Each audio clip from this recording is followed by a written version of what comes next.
We are live on this. So, ready to start? I will run through a few administrative items before handing it off to our chair. As you know, these meetings are recorded and we'll post it to the Hanford site YouTube channel. We would appreciate if you'd sign in. If you're in the room, there is a sign-in sheet at the front table near the southern door. If you're online, you can enter your name and affiliation into chat.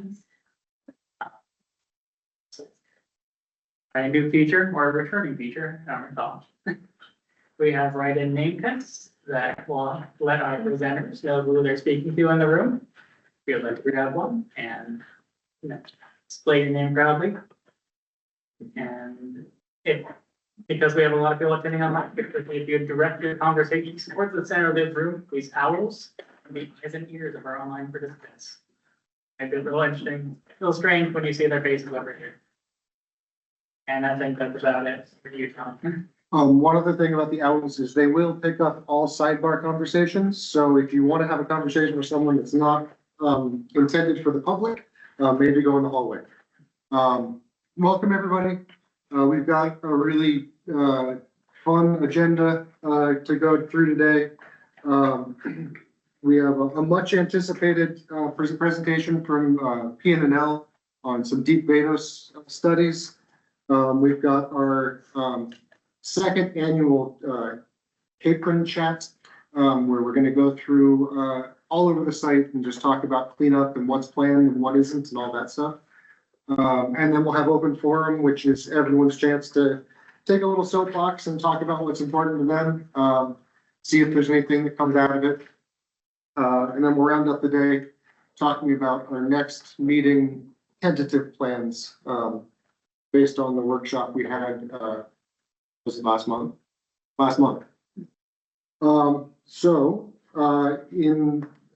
We didn't talk about exits. They're behind me. If you're in the room, out that way and to the parking lot probably is the best way in case of emergency. And if you're online, you know your own emergency exits better than I do. Let's go around the table and do introductions. Because my watch is broken, I don't know what time it is. I think we have a little bit of, we still have 10 minutes or so. So let's go around the room, do introductions, and let's see. What do we want to say? In addition to your name and who you represent, let's say what you're looking forward to in the fall. Because we are rapidly approaching the end of summer. So I'll start because now I have to put myself on the spot. My name is Tom Cecilia.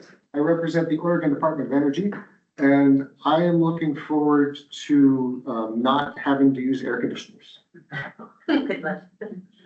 Chris Sutton, local environmental interest, and I'm looking for cooler morning temperatures for walking along the bike hike trail along the river.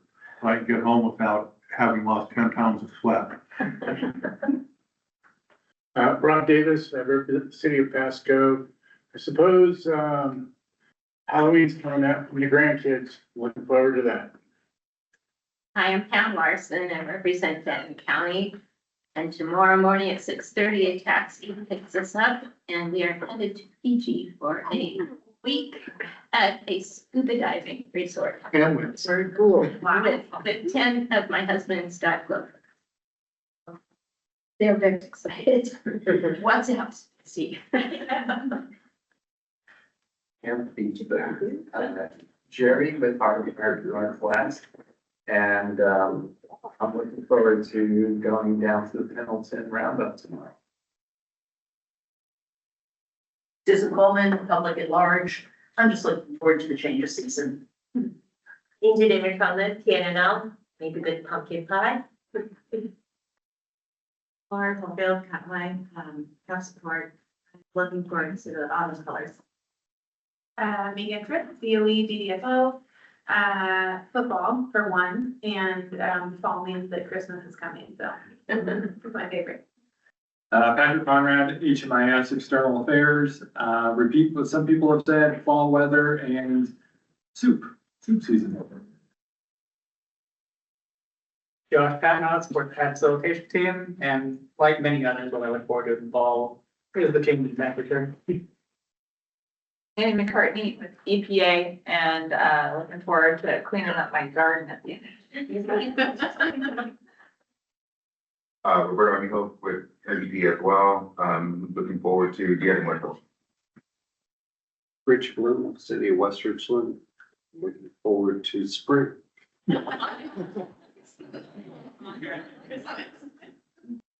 Kathy Dubois, non-union, non-management. I am looking forward to my granddaughter, who's 8 years old, is going to be competing in tap dancing and some other kind of jazz dancing. So I'm looking forward to that. Excellent. Ryan, name who you represent and what you're looking forward to. I'm Ryan. I'm with the Department of Ecology, and I'm looking forward to the first round of holidays with my infants. So that should be fun. Oh, yeah. All right, let's do this, the second tier of the room. Catherine Glick, lead hydrogeologist for nuclear waste program, and I'm looking forward to not having to commute to Spokane in the dark and the rain and fog. In the corner there. You can pass it. Okay. China Florence, have facilitation, and I also look forward to school. So, yeah. Excellent. And Josh, if you want to run down the online folks. All right, gonna read the list of names on teams. Go from the bottom up to throw people off. You got a chance to open your microphone, introduce yourself, or you can pass. At the bottom, I see Jerry Gobel. Yes, I'm Jerry Yoko, lead chemist, nuclear waste program ecology, and I'm looking forward to moisture. We need a lot of rain, and so I don't have to worry about fires and whatever. So moisture. That is Liz.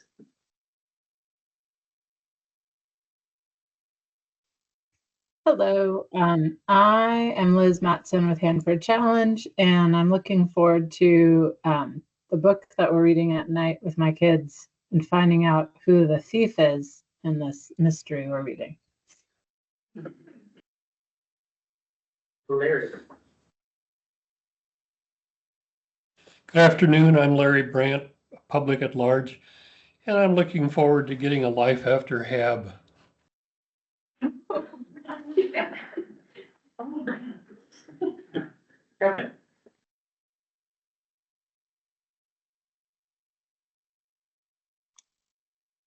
Kevin Danby, representing Grant and Franklin County. I'm looking forward to being able to breathe again outside. We were counting on rain this week and we got a whopping 1/100th of an inch. Dana?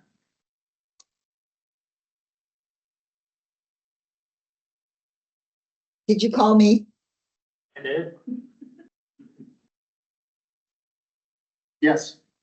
Oh, I'm so sorry about that. I'm looking forward to Halloween, my favorite holiday. Thank you. Jordan? Hello, Jordan Firestone. I'm with the site occupational medical contractor here at Hanford, one of the physicians and the risk communicator.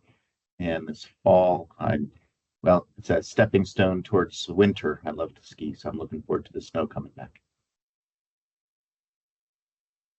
Dan? Dan Solitz, member of the public, and it's the hottest summer in memory for Eugene, and my dog Rusty is looking forward to afternoon walks on pavement that's not 80 degrees. Cynthia? I'm Cynthia Bounds with HMIS Portfolio Planning, and I'm looking forward to the season change. And Anna? Hello, Ana Grisel Alvarez, Department of Ecology. I'm looking forward to being able to wear oversized sweaters and boots. Oh, and scarves. I love scarves. And we have one guest on the phone if you'd like a chance to introduce yourself.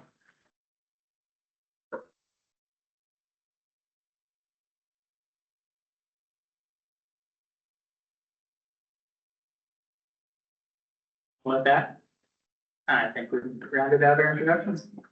Okay, well, again, thanks everyone for attending. If we're ready to get started, we invited Pacific Northwest National Lab to talk about some really impressive research that they're doing to help clean up the groundwater and protect the river. With that, I will hand the floor over to you. Thank you. Again, I'm Inji David Sumner with Pacific Northwest National Lab. I'm a subsurface modeler by training, but I have been involved in the institute remedy technology evaluations as well. I'm also leading some of our environmental remediation scope at PNL. So if we can make it larger here, is it possible or as large as it goes? Sorry, I think it might be a little bit too small. Didn't realize the screen was going to be that small, but Everyone's getting copies. okay, great. So we can go from there too. Oh, this is much better. So today I will provide sort of a high level overview of a set of treatability studies that we are going through at PNNL. This is our third year in the effort and we are wrapping it up, and I'll talk about the schedule a little bit more, what they expect out of the treatability studies, and I'll try to stay on time so that we can have time for discussion, a good time for discussion. Next slide, please. Yeah, it's all right. So just a very quick overview of the DD1 operable unit. The treatability studies that we are going to be talking about, they are focused on DD1 operable unit currently. And this operable unit is one of the source operable units in the Central Plateau of Hanford, and it was established in 2010 with the purpose of tackling the deep Vadose zone contamination. So the DD1 operable unit includes about 43 waste sites, and if you are familiar with Hanford Central Plateau's map, this is the inner area.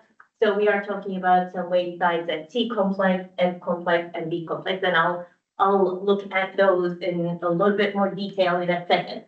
But one other thing to point out here about this operable unit is that it is in its early stages of the RIFS process. So for those who are familiar with STRPLA process. So we are still, wrapping up our site characterization activities and some of the investigations. And this treatability study is related to identifying the alternative remedies for the deep Vadose contamination at these waste sites. So, as I mentioned, we are going to take a look at the waste site in detail. This is a little bit busy slide, but I will walk you through it. Just let's start from here. We are looking at Central Plateau. Here's the 200 west and here's 200 east. And in general, we have a large scale pump and treat remedy already containing the plumes that you see in the Central Plateau, achieving the hydraulic containment of those. And you can see the injection wells with the red triangle, and extraction wells in the middle with the green triangle. So what we are looking at is the waste sites associated with the T complex, F complex, and B complex here, and the contamination in the deep Vadose zone portion of those areas that actually impacts some of the plumes in those regions. So if you look at the F complex a little bit, you see that we have some T99 and chromium plumes emanating from that area, potentially related to these waste site activities, historical activities. Again, in T complex, these red highlighted sites, by the way, are the waste sites associated with the DD1 operable unit. And if you look at the T complex, again, you can see T99 plumes surrounding that area, smaller scale plumes, and we have pump and treat already controlling those plumes in the groundwater. But you can see that the plumes are emanating from that area, potentially from those waste site activities, historical. And we have the chromium plume here. And B complex is a little bit more complicated than the others. We have T99 plume, uranium plume at the same time, a small cyanide plume. And we also have this perched zone sitting in the Vadose zone under the B complex. that has a saturated volume and have pretty high concentrations of Tech-99 and uranium and some other co-contaminants in that area. So one thing to highlight here is that we still see some impacts from these deep Vadose zone inventory into the groundwater, and it is important to go through this treatability study to treat these contaminants in situ to be able to stop or address the continuing sources in these areas. Just conceptually, what contributes to the deep Vadose zone contamination is the historical operations for the Crimson trenches. There's a lot of volume of liquid waste that's disposed of in those areas. The concentrations vary, but the primary contamination or the source of the contamination in the deep Vadose zone is the trenches and Crimson. We also have some leakages from the tanks, but the volume wise, the impact is order of magnitude less than the Crimson trenches. However, they do have higher concentrations of contaminants, especially with being around the perch water zone. So looking at where we are in terms of the DB1 operable unit, as I mentioned, we are in the early stages of our IFS process. You can see a general, phases of a circular process here. So we are wrapping up our site characterization with DB1 operable unit, and we are sort of going through our technology screening process. We have conducted a treatability study scoping work, and then we also conducted a remedy screening for treatability study in early 2017 timeframe. And that work resulted in a report, which I would encourage you to look at. That is the Technology Evaluation and Treatability Studies Assessment Report. It summarizes the results of that technology pre-screening, looking at the technologies that could be available to deep Vadose zone contamination, especially related to DB1 operable unit, but it's not limited to DB1 operable unit. It just looks at, in general, the deep Vadose zone contamination. So I'll talk about that work a little bit in the next few slides, but as a result of that pre-screening work, we actually initiated the treatability, laboratory scale treatability studies, and I'll go through that connection in a little bit. So looking at that technology evaluation and treatability studies assessment, which we call TTER in short, we looked at we conducted a comprehensive evaluation of the technologies that are available for treating deep Vadose zone contamination. Some technologies were specific to Hanford, but we looked at the literature, we looked at the research that was done in other laboratories. Some technologies applied to other sites and such. And we went through a very systematic evaluation or screening of these technologies. In general, we can just summarize it in 6 steps. We looked at the contaminant of interest, which contaminants were our primary focus. We looked at the available technologies, and then we evaluated their effectiveness, implementability, and the cost in a very systematic way.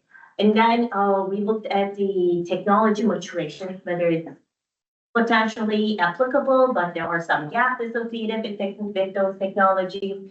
And then we assess their readiness for a feasibility study. So that feasibility study ready technology terminology in that report. And then we made some recommendations in terms of going into maybe additional treatability studies where we identified some site-specific gaps. Again, part of that pre-screening effort was to look at the contaminants of interest. So we looked at the inventory information, historical operations. We looked at the potential health effects, and we looked at the mobility of the contaminants. And as a result, our primary focus was for the DD1 operable unit sites were Tech-99 and uranium, in addition to some co-contaminants like iodine and chromium and such. And we also, during the pre-screening process, we looked at potential application areas of these technologies. When we talk about deep Vadose zone, there are multiple different ways you can apply these technologies in the subsurface. And one thing that we looked at was the unsaturated zone application. So introducing some amendments into the subsurface where there is, it's not fully saturated. And then we also looked at treating the perch water as a saturated condition and looking at these technologies and their potential application as the water table permeable reactive barrier. So the last two bullets there are the saturated application of these technologies, whereas the unsaturated zone application looks at different amendments. So as I mentioned, as a result of this pre-screening, we identified some technologies that were FS ready. So we knew some information about their potential effectiveness at the site. There was some, previous studies that were done. So we had pretty good data covering these technologies and their effectiveness. Some of those are desiccation. We had some desiccation studies before. We looked at, pore water extraction, using the extraction wells to remove the pore water. Those are mature, well-established technologies. And the pre-screening effort also identified 8 in-situ technologies that were potentially applicable to treating deep Vadose zone contamination, but we didn't have site-specific information about their potential implementation and effectiveness specific to the DV1 operable unit. So the report recommended that there would be a lab scale effort, treatability study effort to further evaluate these 8 in-situ technologies. So unfortunately, this table is a little bit too small, but hopefully you have your handouts and you can see the table in detail a little bit more. So what you will see is actually 9 technologies here. Originally, there were 8, but a year later, we finalized our pre-screening. We had additional data from a lab study that indicated that there was one other technology that could actually be potentially important to evaluate within the scope of treatability study. So when we look at and talk about these technologies, we talk about those, or we categorize them based on the phases of the amendment that we would be adding into the subsurface. So you can see the top 3 technologies are all gas-based technologies. So the amendments that we would be adding with those technologies are gas-based amendments, injection of gas, certain gases. We looked at organic gas injection and CO2 injection into subsurface for specific sequestration mechanisms and such. And primarily, we looked at the treatment of Tech-99 and iodine and nitrate for those 3 technologies. And one thing to highlight here is that gas-based technologies are for unsaturated zone treatment. So it's above the water table where we would have these contaminants. And the other technologies are all a potential saturated zone application, whether it is a permeable reactive barrier in the water table or directly injected into perch water zone where we have the saturated zone. And they are primarily addressing uranium and Tech-99 and with site-specific co-contaminants identified. And if you look at the names, you will see particulate phase, chemical sequestration, reduction and sequestration, or liquid phase reduction and sequestration, or direct sequestration, meaning that what we are trying to do with these amendments is that once they are injected, they do change the biogeochemical nature of the subsurface to basically lock the contaminants in space. So some contaminants would have to be reduced first and then sequestered, and some contaminants are just directly sequestered. So we are looking at some hybrid 2-step processes or single-step processes. And the particulate phase technologies that we have in the table, those 3, that's basically what we mean. We are injecting very small particles of these amendments into subsurface for their reactivity. And the liquid phase, meaning that we are injecting them in liquid phase. So it's a slightly easier injection compared to the particulate phase. And primarily, we are looking at some reductive amendments like zero-bonded iron and such, but epitide, which is also well-developed amendment that we have used elsewhere in Hanford, very effectively. So we started testing all of these amendments in a systematic way for DB1 wavelengths. So if you want to understand the treatability work framework, we have developed a plan, and this was published, I think, in 2019. So this plan kind of creates the framework of how we would go through conducting this treatability study for all of these 9 technologies. And the study itself, based on this plan, was initiated in 2022. So we are in its 3rd year right now, kind of wrapping up. And the final report from the results of this treatability study is supposed to be delivered to ecology as part of a TPA milestone in February 2026. So we are getting ready for that. And this is kind of my last slide about the treatability study here in terms of the framework that we have. We developed the treatability study in a phased approach because we didn't want to start, with start testing all 9 technologies and continue throughout the detailed evaluation of those, even the technology was showing not very promising results. So we wanted to be able to eliminate certain technologies from the get-go where they didn't show specific levels of effectiveness.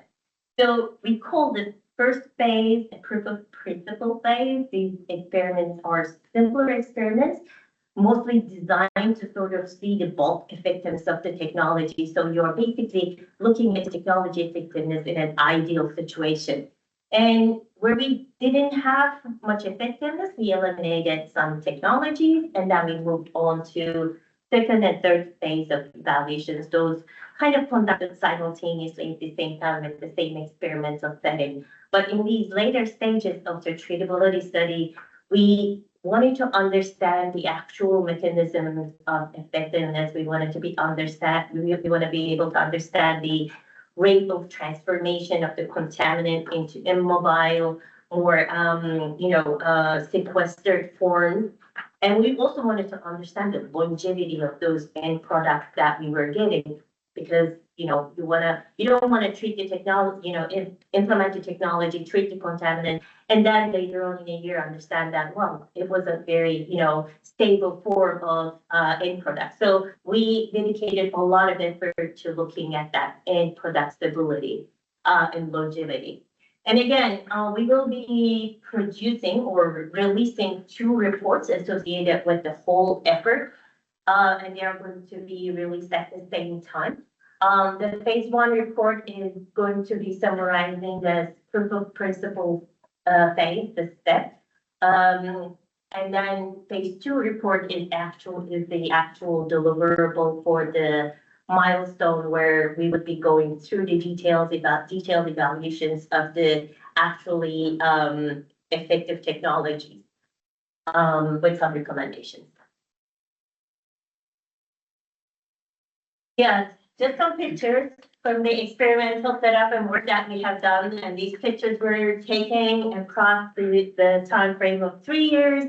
As I mentioned, the proof of principle phase evaluations were mostly batch experiments like that. So you introduce the amendment into a batch system, and you kind of try to get the effectiveness, measure the bulk effectiveness of the technology.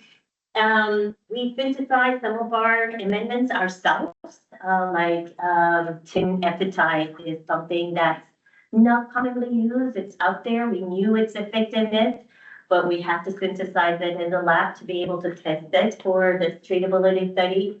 We mentioned gas-based remediation. Here you can see the gas bags delivering CO2 gas amendment into the little batch reactors. And then we started looking at more like liquid polyphosphate epitide addition into the system. Here you can see a reductant reacting and changing color.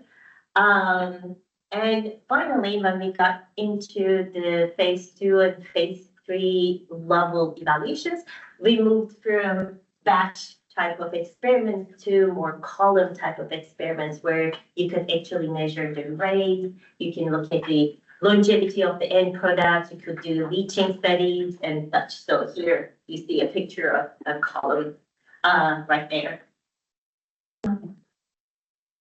I think this is all I have, and I'm happy to answer any questions, have conversation about these. Thank you. So what we typically do is go through, have each perspective. And then open up for member questions. Before we do that though, can I just ask a clarifying question of how we define not the deep Vadose zone operable unit, but what is the deep Vadose zone at the site? Is there a?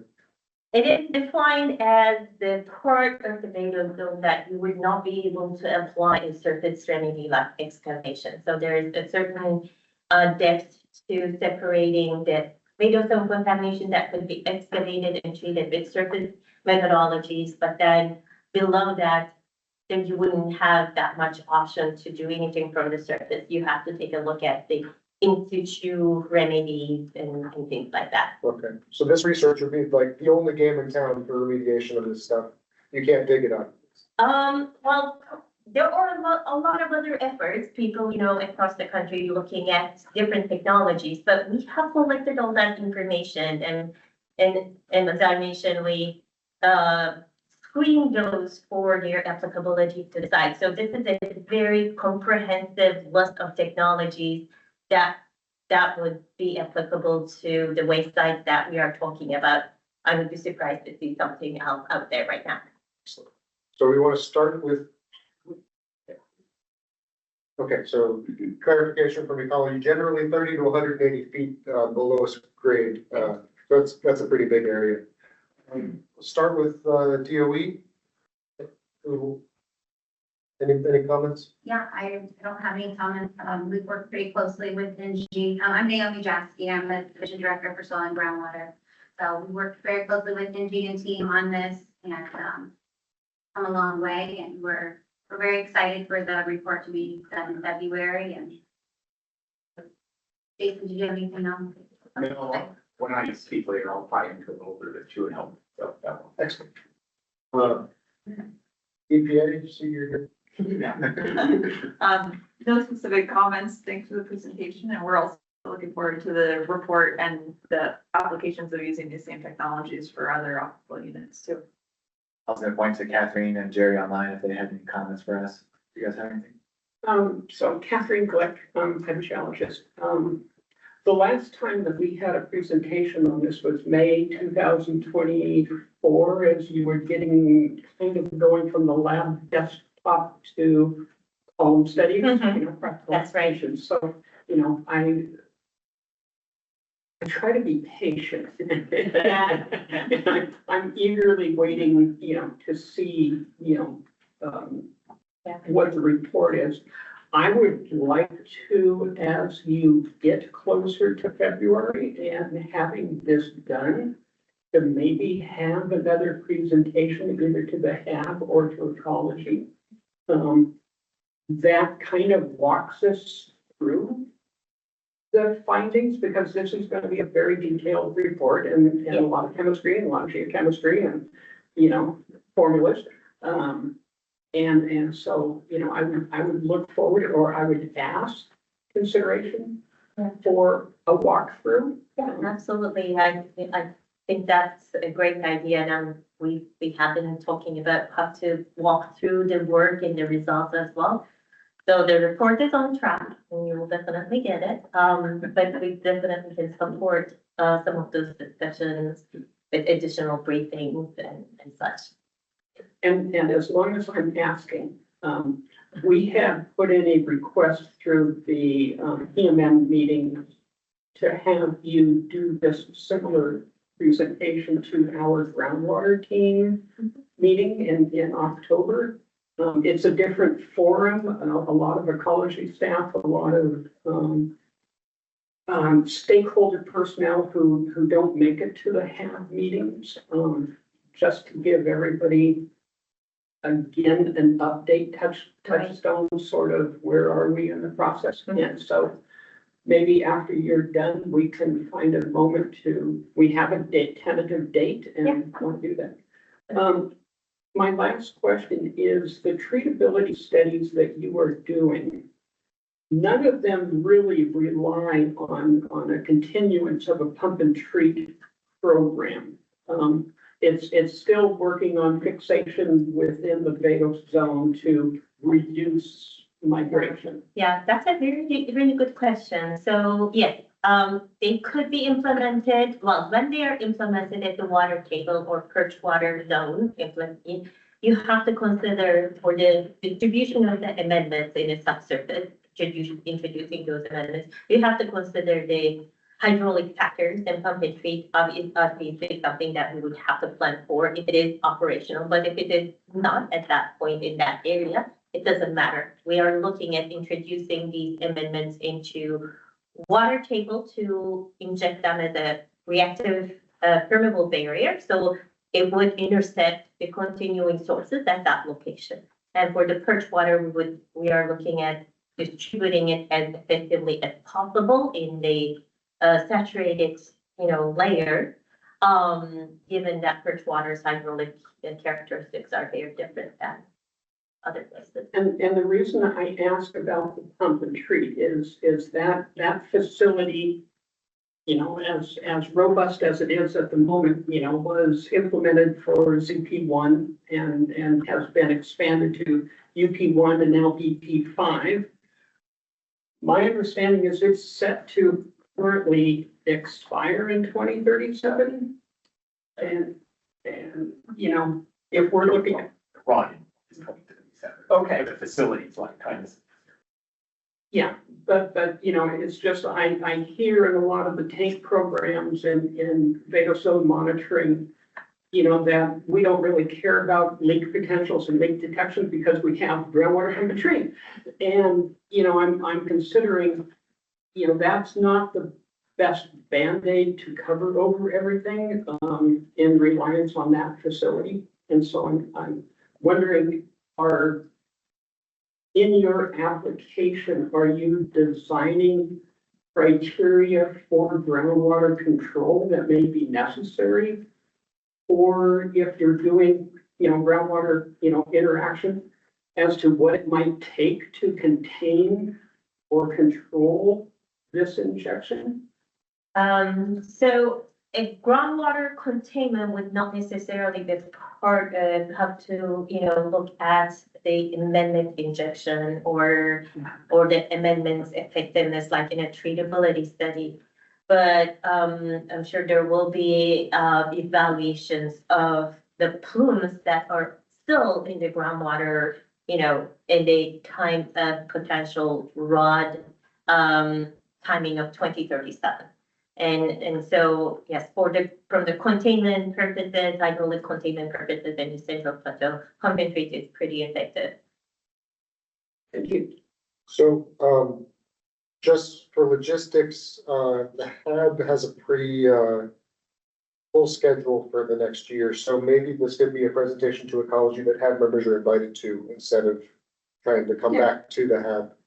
Yeah, we'll do it as groundwater team thing. Yeah.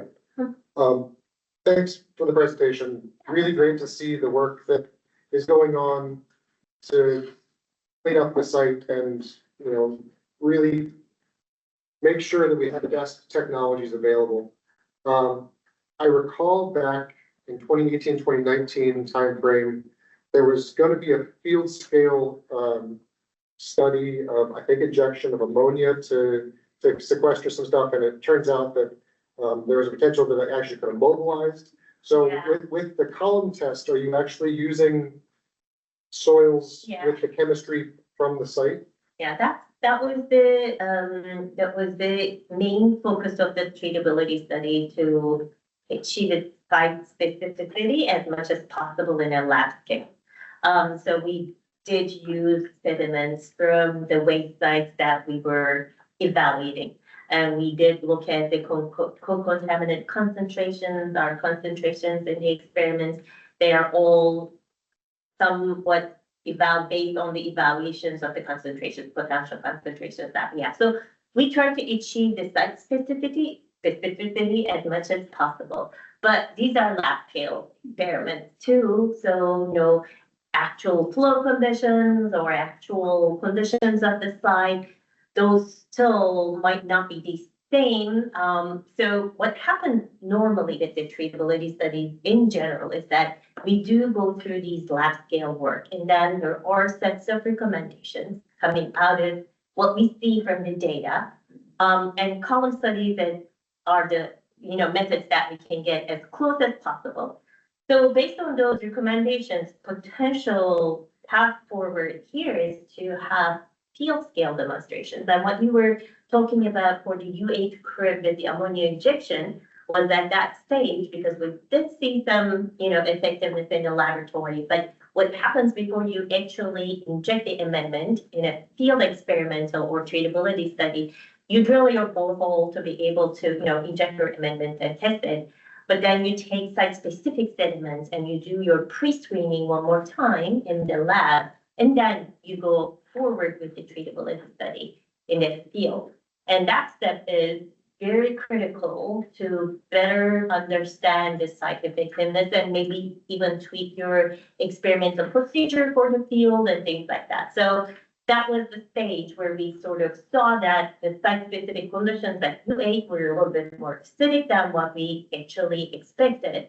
And that was why the treatment was not going to be very effective at that location. So, well, any questions? If you're in the room and would like to ask one, you have the option of flagging me down, flipping your name tag, as Rob and Chris have done. If you're online, you can raise your hand in Teams or request to be in the queue in the chat. We're going to start with Rob and then go to Chris.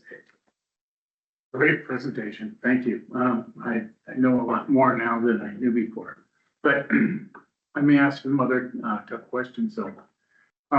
So we're really concerned about the saturated level of the Vadose zone, and that is at river level and below, correct? Oh, it's water table and below. Water table, river, yeah, okay, right. And so, and we're talking about potential remedies simply to immobilize the species that we're talking about.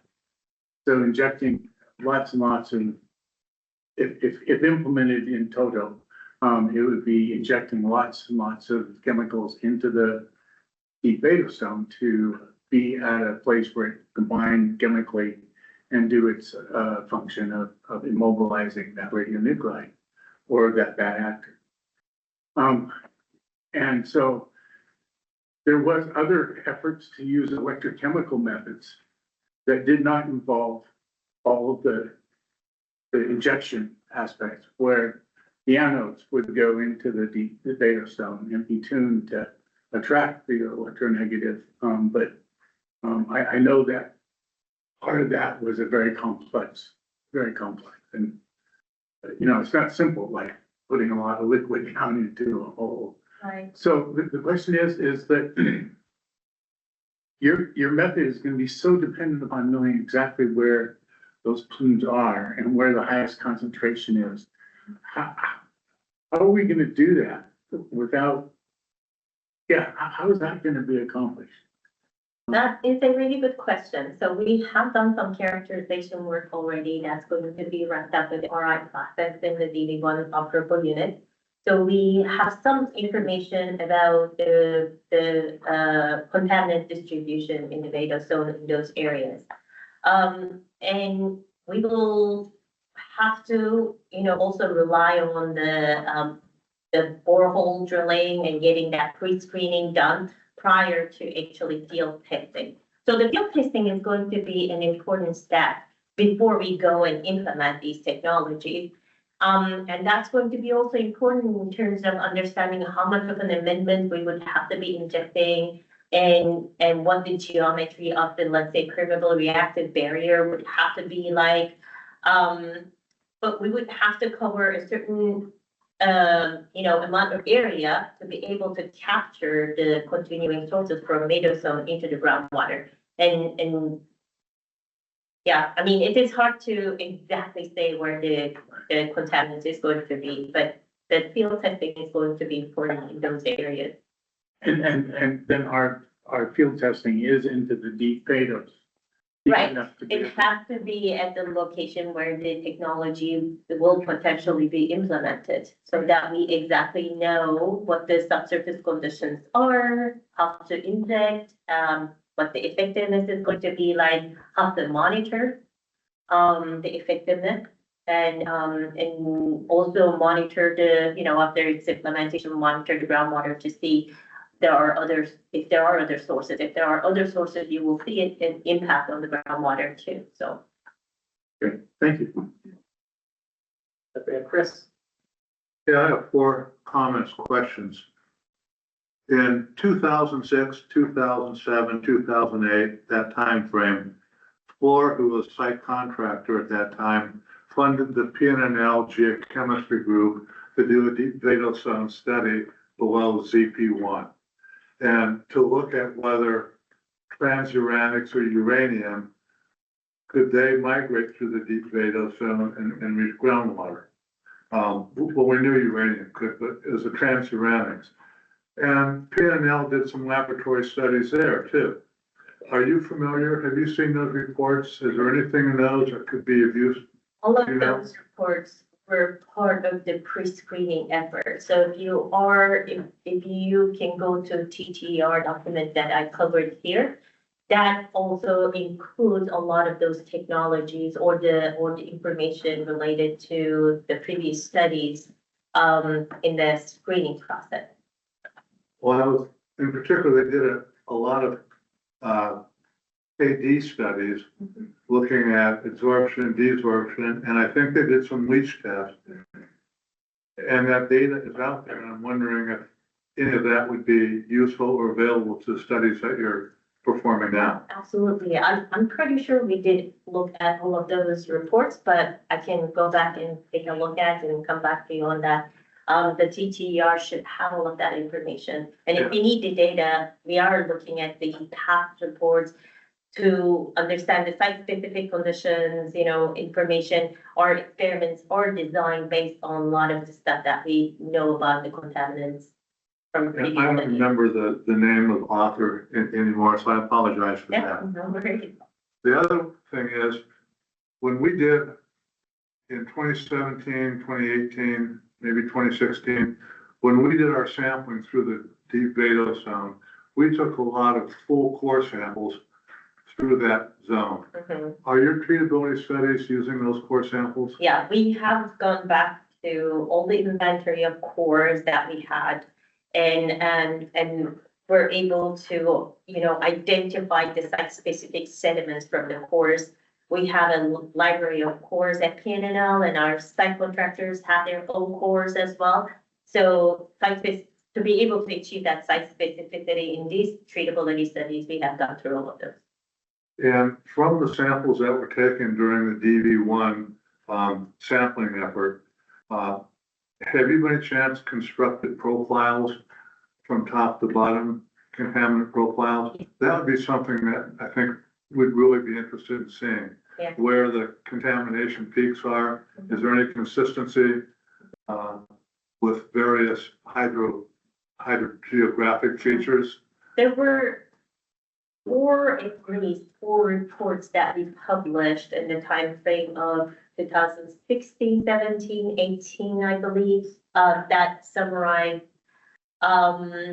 all the results of the borehole characterization for DV1 operable unit for S complex, B complex, and TTXTY. And then we have also published another report on the hydraulic characteristics of some of the cores, like Volta perch water too, because we looked at not only the contaminant distributions and their geochemistry, but we also looked at the hydraulic properties of the sediments in those areas. And then lastly, there's been a lot of pretty sophisticated modeling that's been done in the Central Plateau for what's called CIE program and composite analysis modeling. And a lot of that modeling, most of that modeling below waste size, has looked at the rate of transport of various contaminants through the Vadose cell. Are those modeling results consistent with in your studies, or are they so different in nature that you can't really, like comparing apples and oranges? Yeah, so the modeling studies would look at the potential rate of contaminant migration in the Vadose zone. With the treatability study, we are looking at the effectiveness of the amendment for sequestering the contaminants. So there is not that much of an overlap there, but in terms of going into field testing, we would have to bring the modeling study results and, you know, their potential, because they put in the inventory from STEM, you know, they simulated the potential distribution in the Vadose zone and when it reaches the groundwater. So we would have to take a look at that information as well to be able to design a field testing as we move towards that. That's it. Thank you.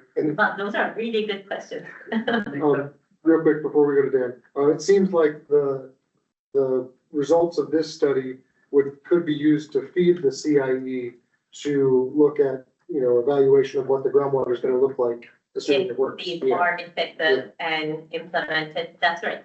And there are additional, you know, modeling work that we are doing going into looking at designing the future, you know, field testing and such as well.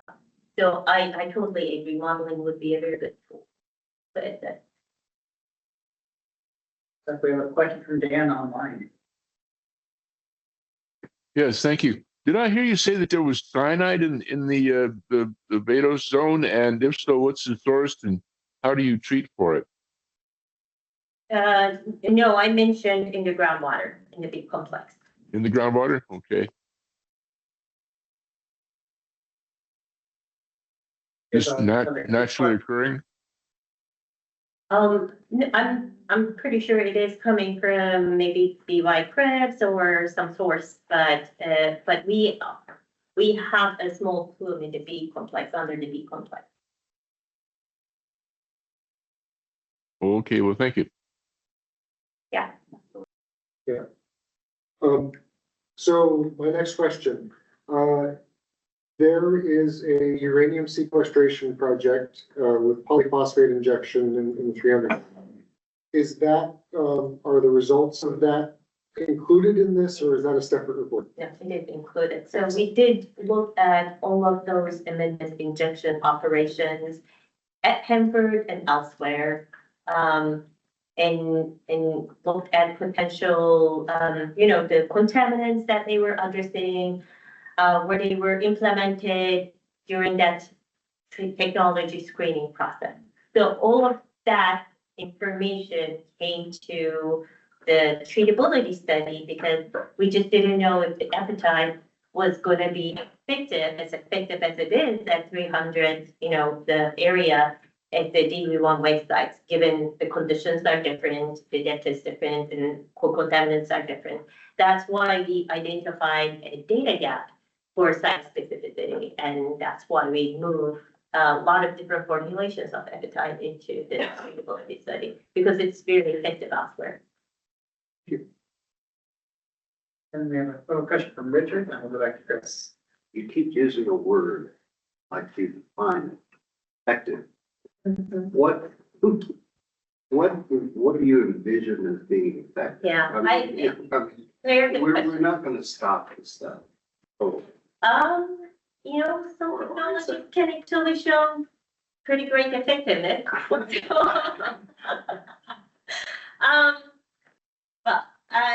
That's a very good question, and that is something that we have to sit down and think about as well. And what we are looking at is the mobilization of the contaminant, whether it becomes a benign end product, like in case of nitrate, you're, you know, reducing it all the way to nitrogen gas. But in terms of Tech-99 or uranium, you are looking at solidifying, so moving those contaminants from liquid phase onto solid particles of the sediments and soil.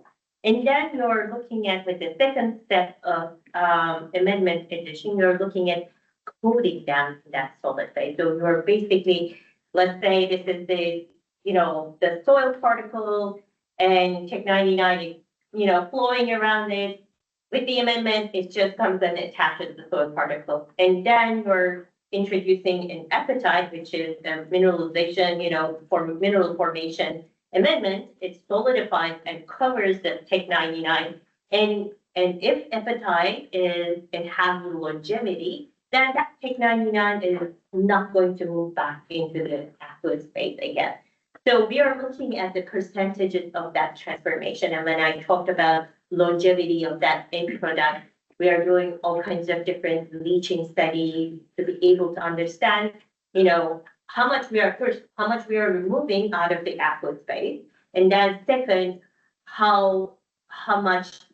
what the longevity of that is. Like, are we able to leach it with lots of different, lower pH, applications, water applications and things like that. So effectiveness is something that we call all of those, but at the end, it is that transformation rate to a stable end product. So the goal is to make it a time release capsule that the water coming through doesn't exceed the drinking water standard when it hits groundwater. I mean, that's what the remediation Right. should do, right? So you would see that, we would have, in the column studies, we would have, contaminants introduced. It can leach if you don't do anything, but once you start treating it in the column, you can immediately see the concentrations are dropping to a certain level with the introduction of the amendment. And some technologies are pretty stable, but. So are you using pressure chambers for this? I mean, you're at many atmospheres of pressure down there in that zone, and. I mean, you're particularly looking at water table applications, so it's actually atmospheric pressure. So we are not looking at injecting it within the, saturated zone. You're not putting the chemical in the saturated zone, so how are you getting it to the So water saturated? table, there's the Vadose zone going to the water table. Right. And the water table conditions are usually atmospheric conditions, so there's going to be significant pressure impact there. Okay. This isn't a fair question. But just taking into account the Vadose zone, let's forget about the saturated zone for this question. Going forward, the site's probably looking at fairly constrained funding. We are now, and it's probably gonna go forward for a foreseeable future. We're just not gonna get the money we'd like to get to do everything we'd like to do. So with what you know right now, what would you, if you had to pick one technology to treat the Vadose zone, just the Vadose zone, and it's the most cost-effective technology of everything you tried, what would it be? It's not a fair question. Yeah, it's not a fair question. Spoiler. No, I'm curious. I can maybe tell you after February, once we have all the data. Okay. But I think it depends on prioritization at the end, right? I mean, where we see the largest risk, where we see the largest contamination, and what do we see in terms of effectiveness and the technologies. There will be, I think this is going to create a toolbox of technologies that we would have to pick and choose based on where we want to be implementing those, depending on the set conditions. And the alternative is running puppetry for thousands of years. Well, we're gonna run it for 100 years. Right. Okay. Any other questions or comments? Did we talk ourselves out?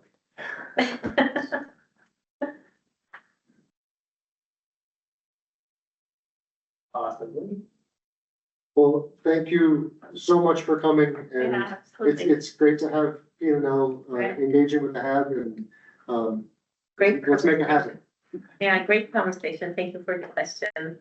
Yeah.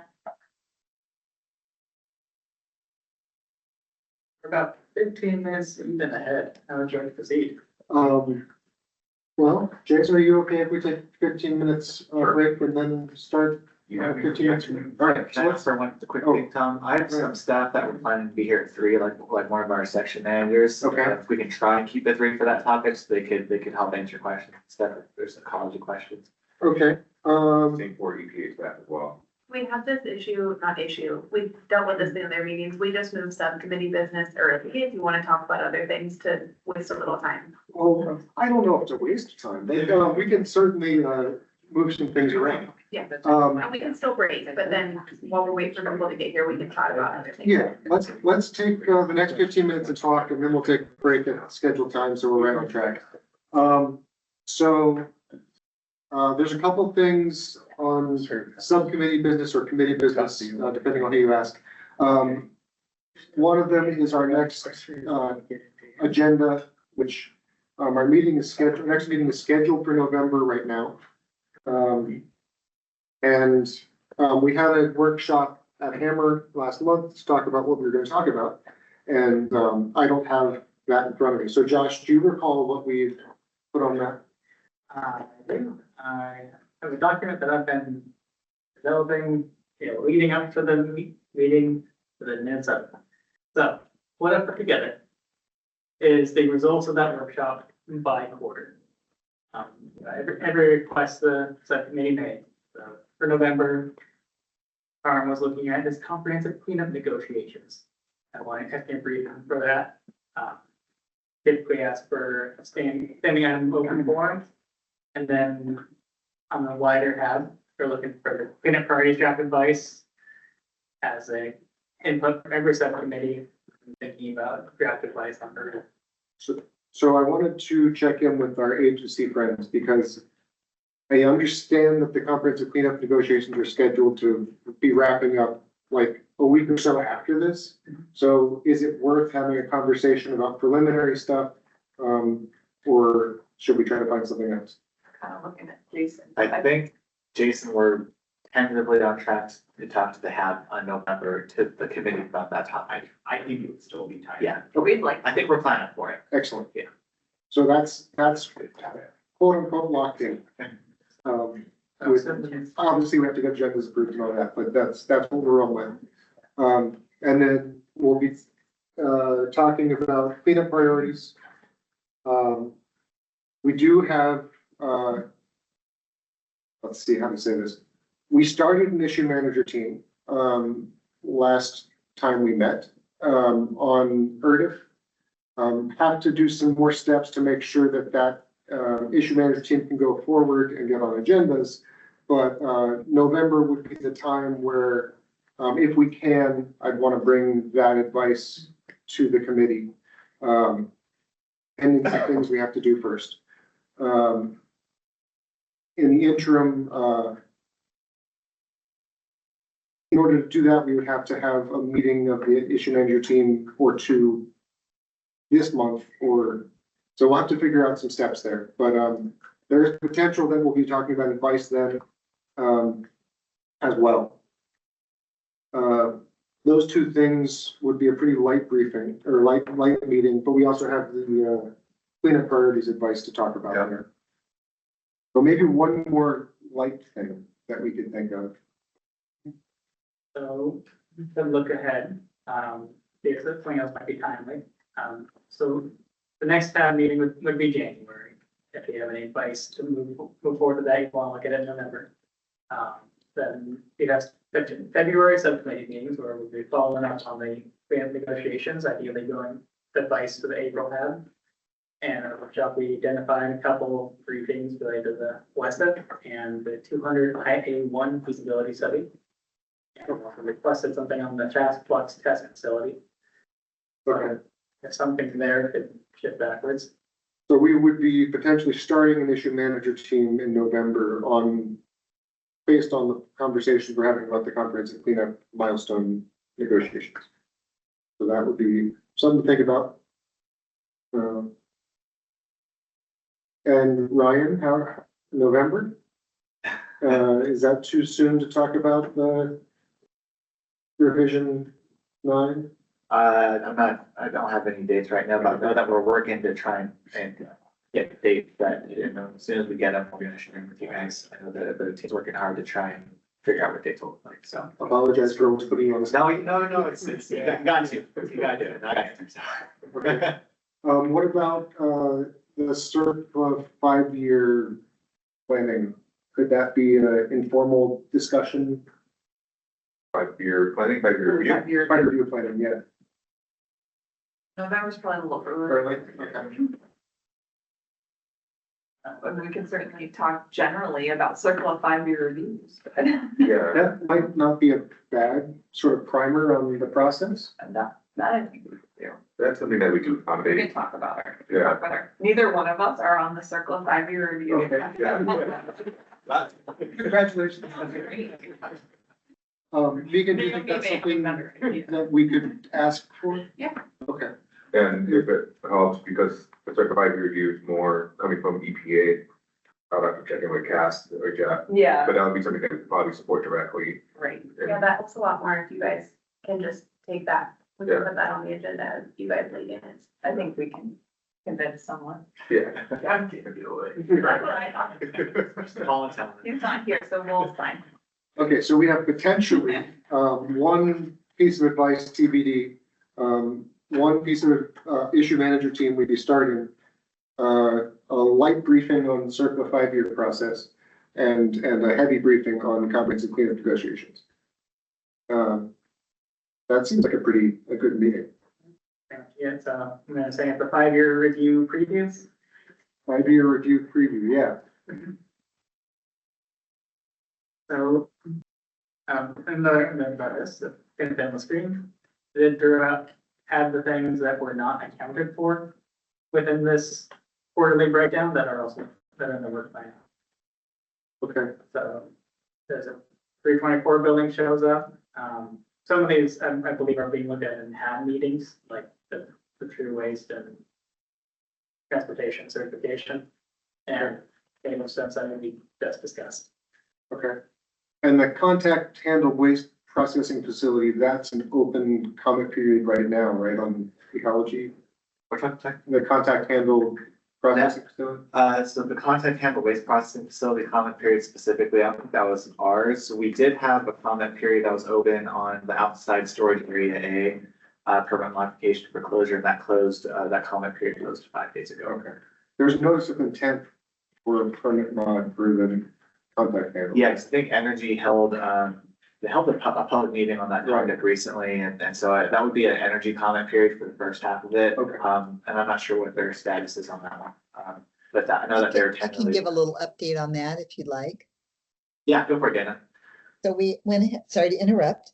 We did hold the notice of intent meeting, and then we had sent out the pre-notice to follow it up with the RECRA Class 2 comment period and meeting.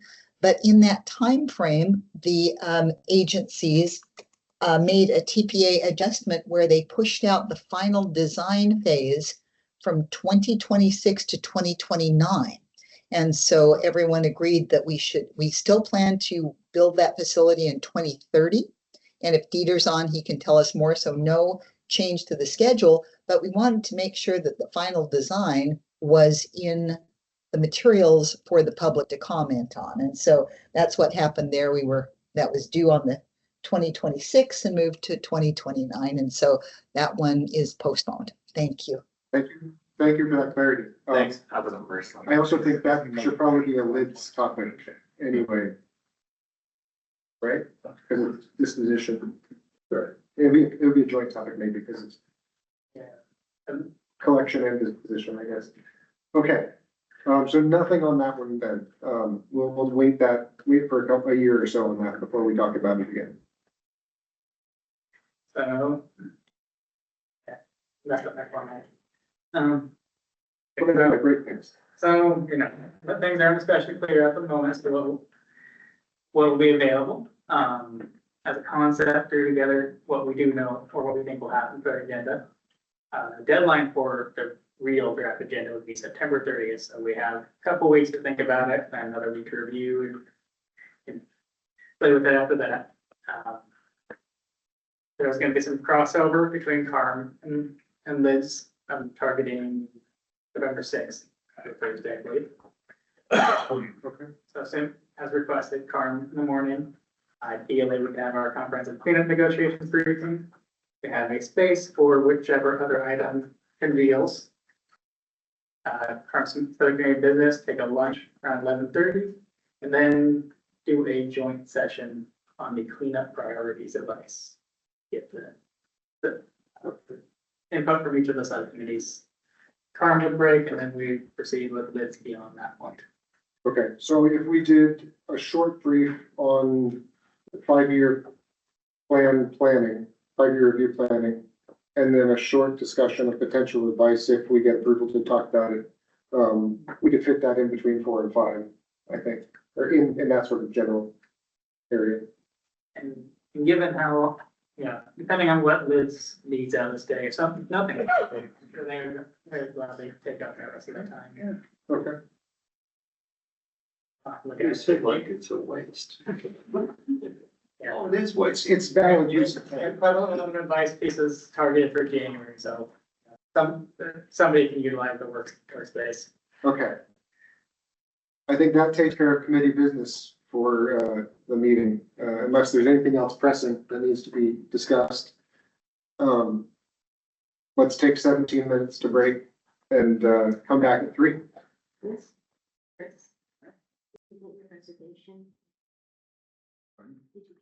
think we're breaking. 3 o'clock. Welcome back, everybody. Next on the agenda is our second annual CaRM chat, where we talk about cleanup at the site writ large, without necessarily a lot of slides, just a conversation.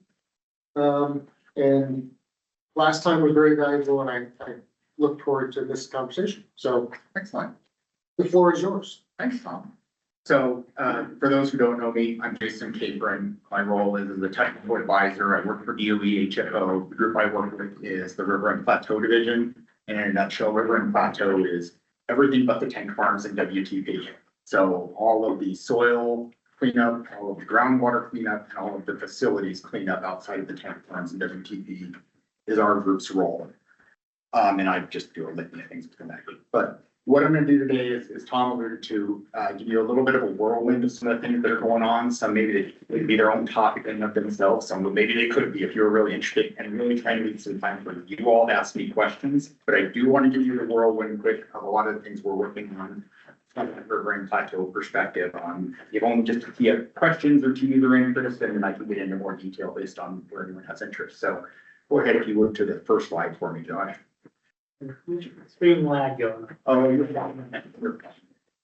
So framing, just because I'm gonna try really hard to avoid my tendency to go towards acronyms and whatnot, but give everyone common framing for a lot of the parts of the process we work through. Old hat for some of you, maybe not for others. Fundamentally, our group is working with all stages of the CERCLA process. And this is what I really am going to emphasize the CERCLA remedial action process. What this process looks like, you maybe saw it on Hinchy's slide a little earlier, this is the same concept. Where you start with is early in the life of CERCLA, you're planning your work. You're planning how you're going to do it. And we call that the scoping and work planning stage. That's that first step of planning that work and how we go and get out there and do characterization. Then we get out and based on that characterization, we go out and we collect data. We do feasibility studies. We do things like that. And it culminates with a remedial investigation feasibility study report. This is tying up the information about the characterization work that has been performed, about things like treatability study work that has been performed. That's where we evaluate things like effectiveness and get into those kind of concepts. Here to here can easily be a 10 or 15-year process. Just to be very clear on that, it can be a very long process what goes on. From there, we move to a proposed plan. A proposed plan is really a summary of that remedial investigation feasibility study. And the purpose of the proposed plan is explicitly to communicate to the public what our conclusions were and what we're thinking of doing about it. So what are the risks that we're dealing with and what options did we look at and which one do we prefer? Based on feedback from the public and other folks in this process, we then move to a record of decision step, so-called RODS. Record of decision is where we document, this is what we did, this is how we're going to go and do the cleanup based on what we've evaluated. Then we get into the cleanup. We go forth and we do remedial design and remedial action. So that's the CERCLA process in a nutshell, just giving you the high level reviews that if I use some terms, because Hanford is at all stages of this process. That's the beauty. Different parts of Hanford are at different parts of this process, and my group has to work with all of that. I'm gonna start on the river corridor, if you would for me, Josh. Put that light for a moment. So river corridor, clean area along the river, but not just along the river, going actually a fair amount inwards from the river, if you're not familiar with the river corridor versus central plateau distinction. The river corridor, the story of the river corridor actually began, for remediation, actually began back in the 1990s. In the 1990s, DOE was looking at the challenges of the river corridor and said, this is where we want to work first. This is where we want to do cleanup first. It's next to a resource the community uses. We see a bigger risk here and we see more potential to get gain. So DOE actually went pretty quickly on the remedial action process and did a bunch of interim action records of decision. They said, we have a pretty good idea what the picture will look like. We want to get started on the work. Most of the work along the river corridor, and those decisions were made in the late 1990s, early 2000s. Most of the work along the river corridor that you all are probably familiar with was done under those interim action rods. In about 2010 timeframe, we started saying we need to start making the transition to non-interim rods. Look at things like updated standards, be sure that the cleanup had been done was compliant with all that. That began in 2010. So even though we were still continuing to do interim remedial action in the river corridor, we were also starting to transition to non-interim action with that same process. You start back at the top. Let's go through our remedial investigation feasibility study. Let's look at our options. And that has slowly been resulting in updated, sometimes we use the term final, but it's not really a final record decision. That's just to distinguish that it's not interim any longer. Record of decision for along the river corridor. So I'm going to step you through real quick where we are on some of those. If it seems like I'm beeping around geographically, it's because I'm actually going chronologically. First record of decision was for 300 area. That was back in 2013. And what we're doing now in focusing on 300 area. So again, a lot of remediation has been done. There are the two big focus areas for 300 area that should remain on your radar. One, 324 building. There has recently been a proposed plan that went out through public process. Many of you all probably got to review on that. That's remains a focus, is continuing to move based on the feedback we got on that proposed plan. We're working with EPA towards an amendment to this record of decision that we made in 2013 to be able to address updated conditions for the soils underneath the 324 building, so-called 296 waste site. The other big project in the 300 area is the 61811 waste site, or 61811 Burial Ground, sitting up here by the screen. Sitting up here by Energy Northwest, it is right outside the Energy Northwest's front door. It is a solid waste burial ground that received a lot of lab waste for the 300 area. Some fairly nasty stuff went in there. That is the other large remaining remediation project in the 300 area. Most recent things we've done there is completing one more well to help with monitoring some groundwater plumes in the area. And as well, we started talking with Energy Northwest. So Energy Northwest, obviously very interested in what we may do out there and coordinating with us so that they can keep their folks safe, no surprise factor or anything like that. That's currently where we sit on 61811, and I'll loop back to it a little bit. Moving next to FIU, 100 FIU slash, well, we just call it FIU. A lot of operable units sandwiched together in there. Real quick, for an operable unit, so that I don't gloss past that, an operable unit is this administrative unit that CERCLA uses. So don't let that term overcomplicate. It's just a convenient collection or shopping list of waste sites or groundwater contamination. It's how we administratively track what we're dealing with. We like to represent them on maps very conveniently, so they have a nice little shape, but it's actually a little bit more complex than that. FIU was a record of decision that was completed in 2014, and actually most of the remediation in FIU is completed. There's really nothing going on in FIU right now. We continue to monitor some groundwater plumes in that area, but it's pretty quiet in FIU right now. Sorry, Annie. But good. Yes. Moving on from FIU, I'm going to go up to DH. DH's non-interim record decision was completed in 2018. Most of the waste site remediation was actually completed by 2018. There's a few small waste sites that are left to be remediated at DH, but no real big ones. Most of them have to do with because of the ongoing pump and treat, they need the pump and treat system to go down first. It's fairly small follow-up work. The big project that is still out there at DH is the pump and treat. We have large hexavalent chromium plume in particular that we've been doing active pump and treat out there for many years. The stage we're at now, we've been seeing good response from the plume, and we're actually in rebound studies. The purpose of a rebound study is I'm simplifying, but we turn off the pump and treat system and see what happens. We watch the rebound, we watch and see if it's performing. We remove the stress of pumping and injecting, see what happens, see if we're really getting where we need to on remediation. We don't think we're quite done at DH, but we want to do that check to see. That's what we're doing right now, and we expect to be doing those rebound study assessments through 2027. In 2027, we fully expect to get back together and say, okay, based on the rebound study assessments and based on other things we're seeing, what should we be doing in the 100 DH area for completing groundwater remediation? I think the groundwater remediation completion is still well in the future, but this is a good place to do that system health check. The biggest thing we're looking for here is potential impacts from continuing sources. We think there may be some this is stuff above the groundwater table out in DH. If there's any sources that are still contributing hexavalent chromium down to the groundwater, we want to see that and start to be able to react to that from multiple potential directions of what we would do. That's a big focus in DH. Now I'm actually going to leap over to 100 BC. 100 BC's record of decision was completed in 2021. And what's there on that one, again, most of the remediation was completed under interim actions. This one does not have a pump and treated smart natural attenuation. The biggest thing going on in BC, there's one little wind site left to remediate, which is a few more years out, fairly minor site. But the thing that we are getting ready to go out there and do is actually a river macroinvertebrate study. We worked because we were working together with EPA and the Yakima Nation on record of decision. There was some of the previous data that had been collected from riverbug critters, macroinvertebrates, the critters that live in the river, that it was weird. I mean, to put it simply, it was weird data. And we kind of said, this isn't necessarily tied to a contaminant indicator, but because it's anomalous data that didn't have a lot of follow-up, it's something we want to look at because things like that can be an indicator of your overall system health. So you want to check that. That was a component we included in the final record decision to say, What's your name? we need to go out. Okay, perfect. Thank you. Yeah, Dan, Oh, you're good. So we went out, we said, we need to go out there and collect a fresh set of data. That data was from a 2006 evaluation for those of you that are familiar with the river corridor baseline risk assessment. We want to go out there and get some fresh data to look at first, just what's the riverbug community doing right now? What's it looking like in terms of its metrics? Is it behaving like we expect?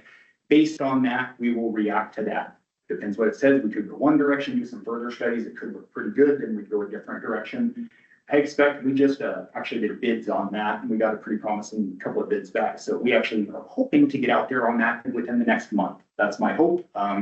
River has to behave with us. It's kind of a fun environment to work in, that kind of thing, but trying very hard to make that happen this year. It's pretty important that we do it. There's a seasonality element to it because of what the river stage does going up and down.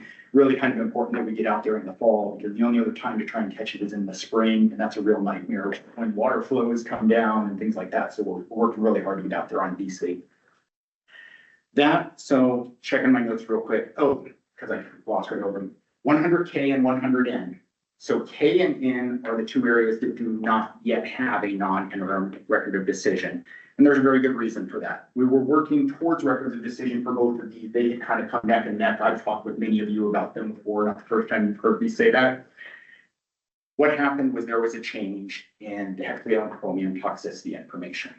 So hexavalent chromium is one of our more significant contaminants at Hanford, and it's particularly relevant at 100K. Most of the contamination we're dealing with in groundwater there is hexavalent chromium.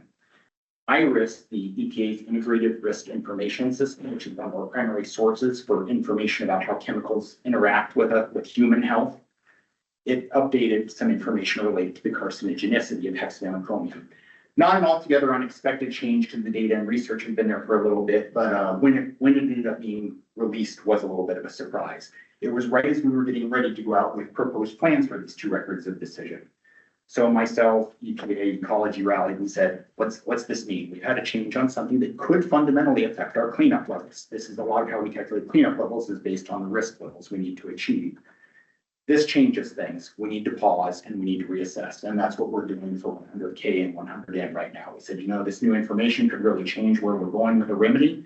In the meantime, 100K is still operating under an interim action remedy, and so is 100N. 100K, that means we're continuing to do pump and treat. We are continuing to do waste site remediation. Though really what we need to do before we do more waste site remediation at K area is tear down some more of the buildings. Most of the waste site remediation that's left at K area is near the K West reactor. We would like to get that K, so in order to do that, we need to demolish the facilities around K West. We're demolishing several of them right now, and we're getting ready, the one that will be kind of exciting. We're getting ready to finally demolish the stack. If you've ever been out there near K, the big tall stack right by the reactor, we're getting ready to do demolition on that, as well as tear down more parts of kind of that surrounding piece around K West reactor. The advantage of that is tearing down those parts of the building helps us get to more of the waste site remediation in the future, as well as moving us closer to the interim safe storage for the reactor. Still a pretty long process. There's a lot of work left to do in K area. That work is continuing though. So we do things a lot in parallel. That's happening under interim actions. We can keep doing that with confidence while we keep working towards what should be the appropriate non-interim action that is heavily contingent on doing those hexavalent and chromium updates. We're working through that right now. There's a lot of devils in the details. If people want to ask me more questions on that, I can get into it. But know that those records of decision have been pushed forward several years because of that hexavalent and chromium consideration and making sure we can factor that in correctly. So I want to leave one real big point on the river corridor. I kind of shot across a range of projects, but I really want to highlight 3 in particular. 324, 61811, and the 100K work. The reason I'm highlighting those 3 is those are 3 still very large remediation projects. Completing all that work is multi-year, multi-million dollar. Those are the big projects. And finding that balance of what it's, I will say in DOE's current funding posture, it's not realistic that we're going to hit all 3 at once. So a lot of what we're working with is who comes first? What should be the priority? What sequence should we kind of do? Because those 3 projects are 3 very big ones and working with that sequence. So keep those 3 projects in your awareness when you're thinking about the river corridor and what's left. There's a lot of good work left to go in the river corridor, but those 3 are big ones from an effort standpoint. So that's the river corridor. I'm going to switch to the Central Plateau now. And so the Central Plateau, before I go to another figure, this is the area in here. A lot of us affectionately call it the Zamboni because you can see the Zamboni shape in there. It's like one of those ice machines out here. The Central Plateau in general is at a earlier stage. So while I said the river corridor made a lot of interim action records of decision, and it's been implementing those and it's been transitioning to non-interim action records of decision, the Central Plateau is largely still in those first 2 bubbles I showed on the first slide. There's some exceptions to that. We've made some interim action records of decision, but a lot of the work left to go on the Central Plateau, we're still in very early stages of planning and collecting data. Again, different operable units at different stages, but generally in the Central Plateau, think of being earlier in the process as compared to the river corridor. Go ahead and flip slides for me, Josh. So you may recognize this slide from Yushi's presentation earlier too. You can see the Zamboni shape again. Yeah, this is the full Central Plateau. Then as you get in here, you recognize tank farms are in here, these small little shapes in here. This is what we call the inner area, and then the area around it makes up the rest of the Central Plateau is the outer area. What this is most of our operable units for the non-groundwater operable units, the overlying soil, or so-called source operable units. I show this to you guys to know that as I talk about operable units, you can see the strange spider web of interactions here. Well, this one's a bunch of pipelines, this is this. So there is a lot of complexity, and what I mostly want you to take away is there's a lot of interaction between the operable units in a spatial sense. They don't exist in isolation from each other. Whereas in the river corridor, you can get a little bit more spatial separation. 100 BC is 100 BC. Next door is 100K. Doesn't work quite as plainly in the Central Plateau. There's reasons that those operable units are set up that way. I'm not going to walk you through the status of every single operable unit. Happy to do that. Yeah, anyone wants to set up for a public meeting. I'm going to emphasize 3 of them in particular. There's 3 I want you all to be very aware of. The first one, and Rob will probably be annoyed with me, it's not even on the map. It's 200 IA1, and the reason it's not on the map is because if I did, it would just look like a bunch of freckles everywhere. 200 IA1, and I saw it on your work plan for a potential feasibility study that we're looking at there. 200 IA1 was an operable unit that was created to specifically take all of the sites that are just shallow sites that we do not believe are likely impacts to groundwater. Sites like there's this debris pile of bust up asphalt. Here's this surface contamination where maybe a jet or something came out and stayed near the surface. It's a lot of those sites scattered across the area that we put into one operable unit specifically so that we could make an easier record of decision. So that we can say, we can do this. This is the kind of work that you don't go out and do as one remedial campaign, but it's in the way of everything because those sites aren't just sitting out in the middle of nowhere. They're sitting right next to a tank farm. They're sitting next to an operable unit. So we've been putting focus on our belief that we can get to a record of decision on that fairly easily and have that one banked so that as we plan remedial action in the Central Plateau, that is work that can just fit in very neatly. We originally were working on a feasibility study for that we thought were ready, and we realized we needed to get a little bit more characterization data for it. So we've gone out, we've gotten that additional characterization data at some of these sites just to support our decision making. Made sure that they really made sure that they really do need to be remediated. That's the biggest focus of that characterization work we've done, is to confirm that they really do need to be remediated. The data corroborates that, so we are in the early processes right now of redrafting a previous feasibility study we had drafted. Again, as we draft a feasibility study, that will come out and we'll turn into a proposed plan that's presented to the public and ultimately a record of decision. Still a couple years down the line, but that's the stage in the process we're at. The next one I want to go to is 200 BC1. On here, it's a tealish turquoise this color. Sorry, my color perception is bad. Maybe turquoise. Is part of this big turquoise area because 200 WA1 and 200 BC1 were joined together in the work plan. 200 BC1 is actually this square here in the southeast of the turquoise. 200 BC1, for those that don't know it, is a bunch of cribs and ditches located with each other that took waste from the uranium scavenging process. So they were literally pulling waste out of the tank farms and saying, can we recover a little bit more uranium out of them? It's about it kind of reduces the material. But as a byproduct of that, you still generate cesium, strontium, technetium-99, lots of bad actors, and you need somewhere to put it. It was put down in 200 BC cribs. So the 200 BC cribs is an area that's of high interest of us. The upper 15 feet of that material did a pretty good job of absorbing that cesium and strontium. It doesn't tend to be as mobile, especially at lower volumes. But there's a very large Tech-99 inventory underneath those cribs, an extremely large Tech-99 inventory. It has not hit groundwater yet, but left unchecked, it will eventually hit groundwater. And the beauty, I'm going to borrow Tom's phrase here, the only game left in town. I like when you said that earlier. It's too deep for practical remediation by excavation. It's too deep for a cap on the top to have much of an effect. So Vinci is busy working with, she was emphasizing 200 DV1. Those same concepts apply on 200 BC1, and 200 BC1 is actually probably going to be our first test case of a lot of the work that TNL is doing. Why are we choosing 200 BC1? Part of it has to do with that tech and that imminent kind of potential for it. The other part has to do with, you may have noticed 200 DV1 is right next to tank farms. It's right next to a whole lot of other things that have a lot of interfering factors. 200 BC1 sits in relative isolation. It's an easier test case for 200 DV1.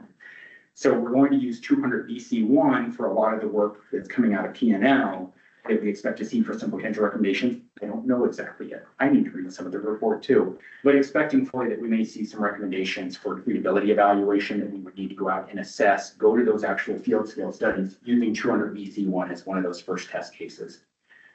We do have pretty good characterization on 200 BC1, but we're also looking at the potential to need to do more characterization in 200 BC1, largely to support that kind of treatability work. So that's going to be the next piece of focus we see here is going to 200 BC1, because that will then support turning focus to 200 DV1. 200 DV1 is really just a more complicated big brother of 200 BC1. More interferences, more factors to have to work with, a wider range of contaminants and subsurface conditions. Those are the three big ones we're working on. The other thing on 200 DV1, we've actually done, Chris, you asked a good question earlier. We've done, you're well aware of it. We've done a lot of the characterization on 200 DV1. We spent quite a few years collecting a lot of data. There's still some additional characterization data that needs to be completed, but relative to some of the other operable units, 200 DV1 has had most of the data collected that we expect to need. So we're going to be focusing in the near term on completing that 200 DV1 characterization data, so that we can then basically kind of get, if we get 200 IA1 set up, 200 BC1 set up, and then 200 DV1, that's my near-term look ahead, is trying to advance those decisions forward so that I can clear a little bit of runway for moving to other operable units, many of which have not started characterization and are fairly much. That is my very, oh, and of course, I kind of glossed over it. Pump and treat, I'm sorry, Catherine. Pump and treat at intermediate, pump and treat work continues in the Central Plateau. In the meantime, under all this, we're continuing to do the pump and treat to manage the plumes. Catherine alluded to a good point there earlier. It's like So long as there's overlying source material here, the pump and treat work can really never fully hit completion. So that's why a lot of it, we're trying to turn that corner to get into characterization, decision-making for the overlying material, because in a lot of ways, we can't really make the final decisions on what to do about groundwater until we know what we're doing above it. And this starts to get into things like use of the CIE model and the CA and things you were alluding to too, Chris. That was my very fast lightning version. I know we have to turn over regulator comments first, but more than I want to stress to folks, please ask me questions about anything that's going on there. I really hope I just pique interest on different topics. We use regulators. We did EPA first last time, so. For Beth, Yeah, my boss. Do I have anything on it? Do you want me to talk like? Agency perspective on the presentation, conversation. Okay, well, all this work, there are a number of milestones being negotiated to govern the cleanup work. And we are hoping that there'll be funding to keep it going. It's really important. There's a lot more to do. So just mainly, we just want to see it keep going. I think we also have John Temple online. I know John, not put you on the spot, I think you just hopped on, but if you have anything else to share beyond what Beth said, feel free to hop into. We do that. Maybe not. Maybe I'm crazy. I'm crazy. Maybe we don't go right then. Oops. EPA first? Well, I'll echo what Beth said, because we definitely are concerned about keeping the work going and continued funding. But I think when we come back in November to this group and present about the negotiations and the proposed milestones, you'll hear almost an identical story about the sequencing of the operable units that Jason just described. And we've spent a lot of time looking at the overall picture, and if we have limited funding, we have to keep going in a certain order at least. And if we had more funding, right, we could do more of the things in parallel. So we're hoping that, at least with the steps that we're taking, we keep making those key progress points. And the rest of it, we also need to get done and needs to happen before, our problem becomes more and more complicated over time. So, yeah. Thanks, Jason. Jason, I think you did a really good presentation, and I want to maybe ask you to highlight, we have pump and treat up in the 100 area, and that's extremely effective of capture and remediate the contamination in the Vadose zone and the groundwater. Mm-hmm. So that's really a cleanup remedy. As differentiating from the pump and treat in the central plateau, that is more of a plume containment, not necessarily pump and treat's going to clean it all up. And I think that's a big differentiation when we talk about pump and treat, that it's not a one size fits all activity, because 100 area, you are truly reducing risk, and improving the environment. Central plateau, that's maintenance, okay, and just making sure it's not getting worse. No, I agree. And I think that's a true thing for the public to really, understand and appreciate. No, I'm totally seconding what Catherine just said. It is, there's that pump and treat system is doing on the Central Plateau does a great job. And there are some plumes, some portions of the plumes that could be remediated by active pump and treat. But a lot of the plumes in the Central Plateau are not real amenable to just being treated strictly from a pump and treat direction. But that doesn't mean we want to sit there and be like, oh, just let it get worse. So the pump and treat still does a very important job in managing the risk from those plumes and keeping those problems relatively contained to the plateau. That's a very good point. People waiting on questions. We have Tom and Chris. If anyone else like to join queue, you can flag me down, raise a name tag, raise your team's hand, or make a request in team chat. Go ahead, Tom. Okay, thank you. It's good to have you back. I want to start in the river corridor, and then I'll move to the Central Plateau in just a second. So I think I heard somewhat of an ask about the three big projects and trying to figure out what the priority is timeline wise. I know that we as a board have had a long history of not picking favorites because my priority list is different than Chris's, which is, and getting consensus on that is a challenge. If you had, so this is sort of a big elephant to eat and we only have one mouth. So if you had to say what's shovel ready now, and then what's gonna be shovel ready in 5 years, and what's gonna be shovel ready when the Columbia Generating Station eventually shuts down. It seems like there's a logical timeline. Wonder if you could talk to that. Sure. Yeah. So 100K and 324 are the closest to the shovel-it ready end of the spectrum. Obviously, we're doing 61811 and needing to do the coordination, deciding do we need to build a tent to be sure that we keep folks safe. There's a lot more work through to be shovel ready. 100K is probably the most shovel ready, but 324 because of a lot of the funding impetus and because a lot of the coordination of the resources, particularly skilled resources and the fear that we'll lose them, gives some priority to 324. So it's a very hard debate for me between 324 and 100K. 100K a little easier to execute, 324 maybe a little bit more urgent insofar as we'll get from resources. The urgency from 61811, I'm going to borrow Annie's term, it's only going to get harder. You know, we're all aware of small modular reactors going in. Granted, it's on the other side. Potential other projects out there. That area can get more and more congested, and that adds complication. So there's valid arguments in what you said, Tom. Relative priority of any one of those, there's very valid arguments for the priority of any given one of them.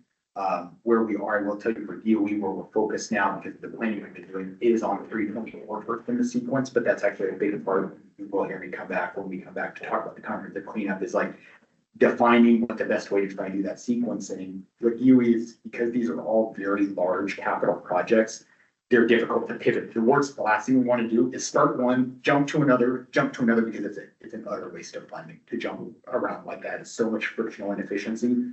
We really want to be able to commit in on a project that we can get done, get that to the point where it transitions logically to the next one. That was a very long-winded answer to your question. No, I appreciate it. There is not an elegant simple like, oh yeah, just do 1, 2, 3. And then I have 3 Central Plateau questions, but I'm gonna do one and then pass around the queue. You're with soil and groundwater. Do you also deal with changing the skyline and removal actions? And I'm actually with both groups. So both groups reside within the same group. I'm not over either one. I'm apart from both. So I think almost all of the canyon facilities have some form of removal action or time critical removal action to take down parts of buildings. Correct. Is that work able to continue alongside remediation, or is it still the one mouth thing? It's still the one mouth thing to a large degree, especially because most of those, I don't need to pull back up. Most of those canyons also are associated with a soil operable unit around them. You'll see, and the way you can see that if you're ever looking, when you look at any of the operable units in the Central Plateau that have a 200-C, that C is for canyon. So CP, Purex, CR, redox, et cetera, et cetera. Most of those, and they're very much as a removal action potential to the buildings, but we're trying to link them up with the remedial action component that will need to go with it. A lot of good discussion too there on which one should come first, but ultimately at the end of the day, that kind of remediation money is the same. It's the same kind of pool of money for all that. So that sequencing discussion is there. We tend to probably put the most emphasis on Purex, is the one we look at next, but I won't say that's firmly decided by any means. Thanks. Sure. Chris? I have 3 questions too, and they're very simple. Oh, no. That's kind of what, that's not right. I think what On the 3 operable units you mentioned in the Central Plateau, I take it the milestones right now are in advance, right? 200. Or are they not in advance? 200.81 does not currently have any milestones. 281's milestone is related to the feasibility test report, which is on track. And 200 BC1, yes, does have a milestone in advance. Okay. And for the 61811, you mentioned you're having preliminary discussions with Energy Northwest. Are you going to have fairly extensive discussions with NRC on that also? You know, great question. That was exactly my question to them, Chris, was like, how much do we have to help with coordination from an NRC standpoint? Actually, not as bad as I thought it would. They certainly wanted more information so that they could kind of help with what information, but the basic message I got from Energy Northwest, and this is very preliminary, this is an early discussion, so I don't want to make any commitment on their behalf, was that so long as we were coordinating in advance, that a lot of the interface with NRC was more about awareness rather than necessarily an explicit need for DOE to do that coordination. Again, that's preliminary, but that's what I heard. But you're not, at least this time, anticipating that you're gonna have to get some kind of permission or some kinds of permits or something from them, or you don't know. So long as we can define the boundaries correctly, because that's obviously their big concern, is if we had a loss of contamination event, I mean, it's a very big if. But if we had that kind of event, that it wouldn't negatively affect their licensure. So being sure that they're protected against that is the biggest hurdle. And then lastly, with your data collection in the 100 BC area, are you gonna have to install more aquifer tubes in the river, or is the number of aquifer tubes that you have sufficient to get at least contamination data that might be seeping through the river floor and the river? Is that sufficient? Sure. With the specific effort in BC, if we had to go back to collect more data for the river bug type work, we'd actually do something similar to, I don't know if you remember the Trident probe work we did in the river, but rather than installing aquifer tubes, we did a direct sampling method where we get in there and get a more focused effort. That would be the type of data that would be more likely to be needed rather than aquifer tube type data. At this point, no, we're not planning to install more aquifer tubes in BC. Okay, that's it. Thank you. No, great question. You discuss a little more about the critters that you're talking about? Sure. And I am definitely not an entomologist or anything like that. So, but these are little critters, not. yeah, we're big. Not. No, we're truly, when I say macro invertebrates, we're talking everything down like the nymphs of various water bugs. Truly those things that like the fish feed on, you're talking down those not quite microscopic species, but those small bug species. And what it was, Rob, there's kind of an interesting dynamic at BC if you've ever been up there. When you're along most of the river, it's fairly, you see a rocky bottom near the shore. It's fairly free moving, especially up there because, you have upstream dam control, but you don't actually have downstream dam control. So you have a fairly swift moving water. BC has an interesting phenomenon in one area where there's a little bit of a spur of land that goes out, and it actually creates a little bit of an estuary that's kind of mudded in, and you don't see that very much. That it was the critters data there that particularly was actually lower than you would expect. For normally, if you see that kind of muddy and type area, you might be like, oh, it seems like things would live there. There was a lower diversity. There was fewer types of critters present, and the overall counts of those critters were lower, which is not what you would expect. It doesn't correlate well with a plume or anything like that. It's just one of those things you're like, this is kind of weird. And given that we do have contaminant upwelling in BC that we think is acceptable, it's still a very good thing for us to go and check from that kind of system health perspective. Did that help? Thanks. Sure. The macroinvertebrates just means you can see them. It doesn't mean like Mothra. Yeah, yes.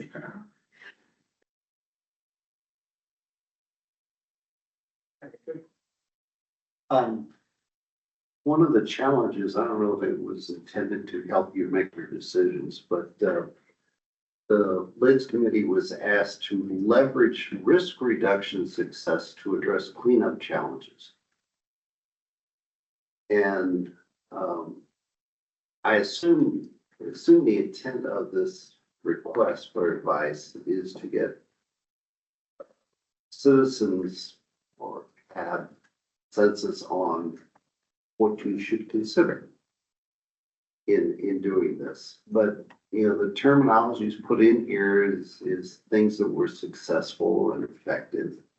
And I go back to all the various aspects of cleanup or non-cleanup, removal actions, vice interim actions, vice broad actions. I mean, which, some of the removal actions, I'm not quite sure you have sufficient data to do remediation, real investigation. I wrote the obituary for PFP, so I believe you I tried to leave you the puppy tracks and the history of what's left there. For sure, I appreciate it. But that was supposed to be a 6-month job and that ended up being a 4-year job. But the question I have is I mean, you use the word effective, successful. And what's risk? What risk do you see from the 6/18 levy? Sure.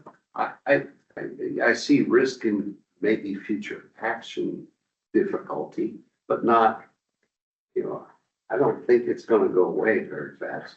No. So, and risk can be a big word. And so I'll speak from, you have the kind of the traditional circular definition of risk, where risk is you look at a potential future receptor, or the risk from 6/18 levels be, what if I built my house on top of it? And that concern with that would be a very bad thing. You look at the pathway of groundwater and say, well, are there contaminants coming off of that I believe represent a threat to the broader community that needs to be managed? And not just community of people, but also community of ecological receptors and things like that. And then you can factor in risk, or risk becomes a broader word, you can factor in concepts like, is there a risk to the workers that would remediate that? Yes, certainly. Do we have better tools to mitigate that as opposed to a general community risk? Yes, certainly. Risk is also project risk. What is the risk of this project costing 2 times as much as we expect and being suspended mid-time? So all of those are concepts that go into risk. And when we talk about risk reduction, we're generally trying to manage the litany of those. I put the most emphasis on the environmental risk, that kind of classic circular risk, because at the end of the day, that's what we're trying to do with Hanford cleanup.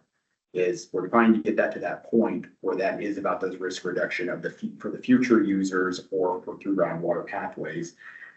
A lot of times where we focus on risk reduction in a shorter term, because that's a long time till Hanford's there. And that's the reality, is it's a very long time till Hanford's at that point where it's like, there's no more risk. However, in the meantime, getting to those steps where risk reduction can have a lot of value is, what are the projects that get the most bang for the buck? And the value of focusing on that kind of bang for the buck is the ability to keep funding coming. Is that good work begets good work begets good work. Is a lot of times where I see that kind of request. Did that help at all?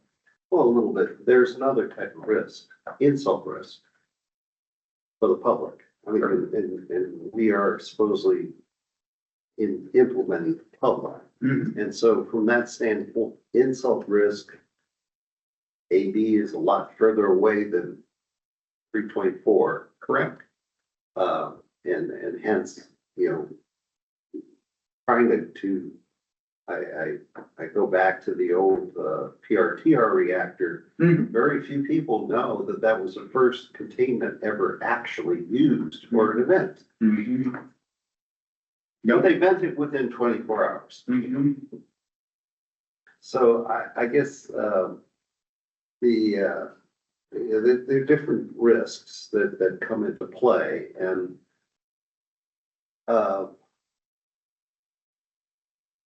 I assume it's our intent to try and factor into the public perception to, in some way, not only guide DOE, but possibly For sure. influence EPA. So I'll ask the question over here on the EPA side. Where do you put risk? There you go. Yeah. I mean, we look at the same list that Jason listed off, of course, but at the end of the day, the focus of CERCLA, which is our primary responsibility for the site, is on protecting human health and the environment, right? And we have to implement that regulation as it's written. And it has built into it criteria, right, that factor in other types of risk, like can we implement it safely, to the workers, and can we, those kinds of things. But at the end of the day, it's focused on, primarily, it's an environmental law with focused on environmental risks. I would say from EPA's perspective, that's our primary focus for the cleanup. And I'm not sure if that answers your question either, but we certainly, talk about the project risks as well, and cost and schedule are part of the 9 CERCLA criteria. So we do factor in all of those aspects too. But. Right. And well, your predecessor, Mr. Falk, felt the biggest risk was Tech 99 getting to the river. And We do have a lot of it. well, and I'm not, the previous representation, I'm not quite sure where most of it is, to say the least. Is it sitting in the Vadose zone? Is it sitting in the tags? Is it sitting, where is it? Where is it? 200 feet. I see what. And so, it's, one has to look at it holistically. I mean, I can walk down the street from my house and look over most of Hanford. I see FFTF where very clearly where I used to work. And so the people I represent in West Richland, Hanford is a risk. We're growing and we're actually growing closer to you guys. But that's, I was trying to get your perspective and we probably want to have another follow-up and talk about that once we as the LIDs get together. Really, I ash it over ourselves. Sure, good dialogue. And I'll put in a plug for the CIE's inventory document, which spells out where we think all the tech is on the site, and it's a really well-written document, so published a couple years ago. Correct. Yep. So you mentioned PFP, which was my last tranche of questions. So there was some question. Do you think that was a success? Depends on what you define success. So there was some sub-slab sampling that happened at PFP. And that's been done, and my knowledge isn't a scheduled report on that data. No, not that I can get on. Okay, that was a question that we've had for some time, trying to figure out just. There was a report. Well, let me take an action on that one, just pull a thread. I think I referenced it. But that's not the big question. The big question I have is the soils around PFP. PW 136 have a final record of decision. Correct. And that final record of decision was published in a while ago. Yeah. I know that's part of the elephant we gotta bite. And a lot of that material is gonna have to go to WIP. You got it. WIP's gonna close down in 40, 50 years. Hopefully it stays open that long. How long is it gonna take to spool up that remediation? No, that's an outstanding question. That is the grand debate I have for 2035 effectively. So to allude to that, so yes, PW 136 does have a final record decision and it's a very expensive remediation. But it has, what Tom's alluding to, has a significant potential for true inventory for transgenic material that needs to go down the WIP. Right now, what we're focused on with the transgenic piece, this is a very important part of my overall project I didn't speak to today, is actually getting to the point of certification for us to be able to start sending waste to WIP.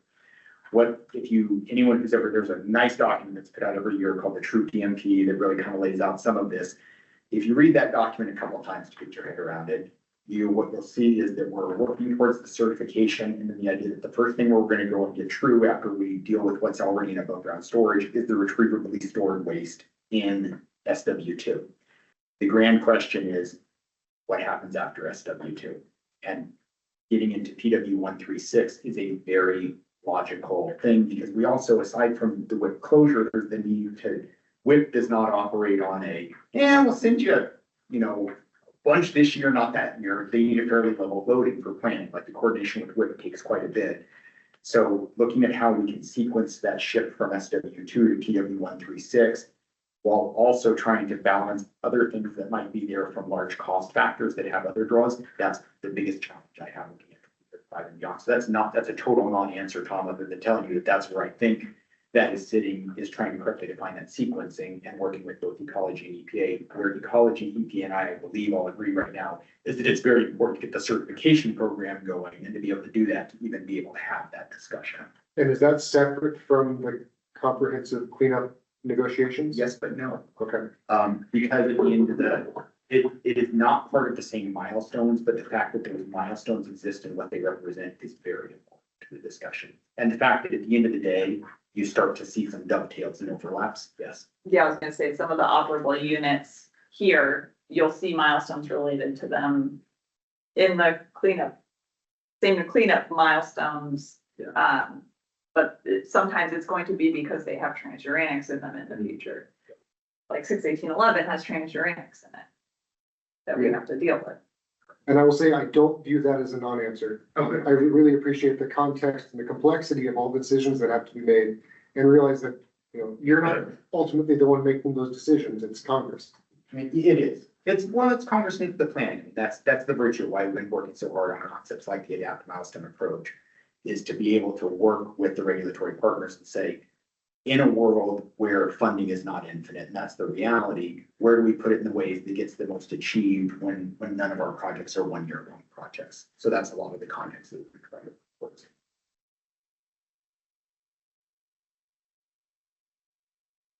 Good question for any other questions for any of our guests? I opened it up.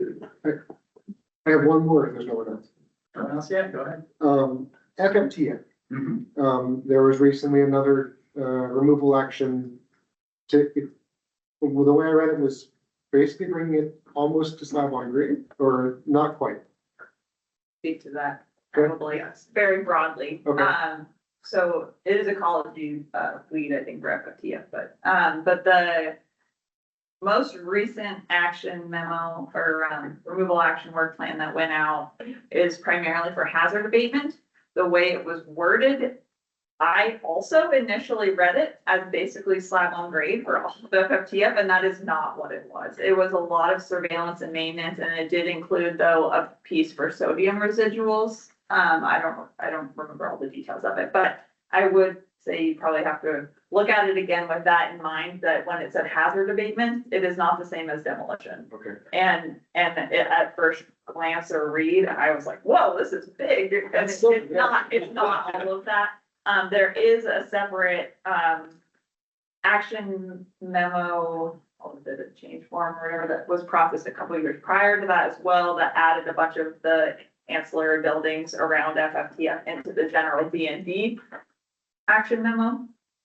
Some of that is still occasionally going on, but those are non-contaminated, like office kind of spaces, facilities like that, so.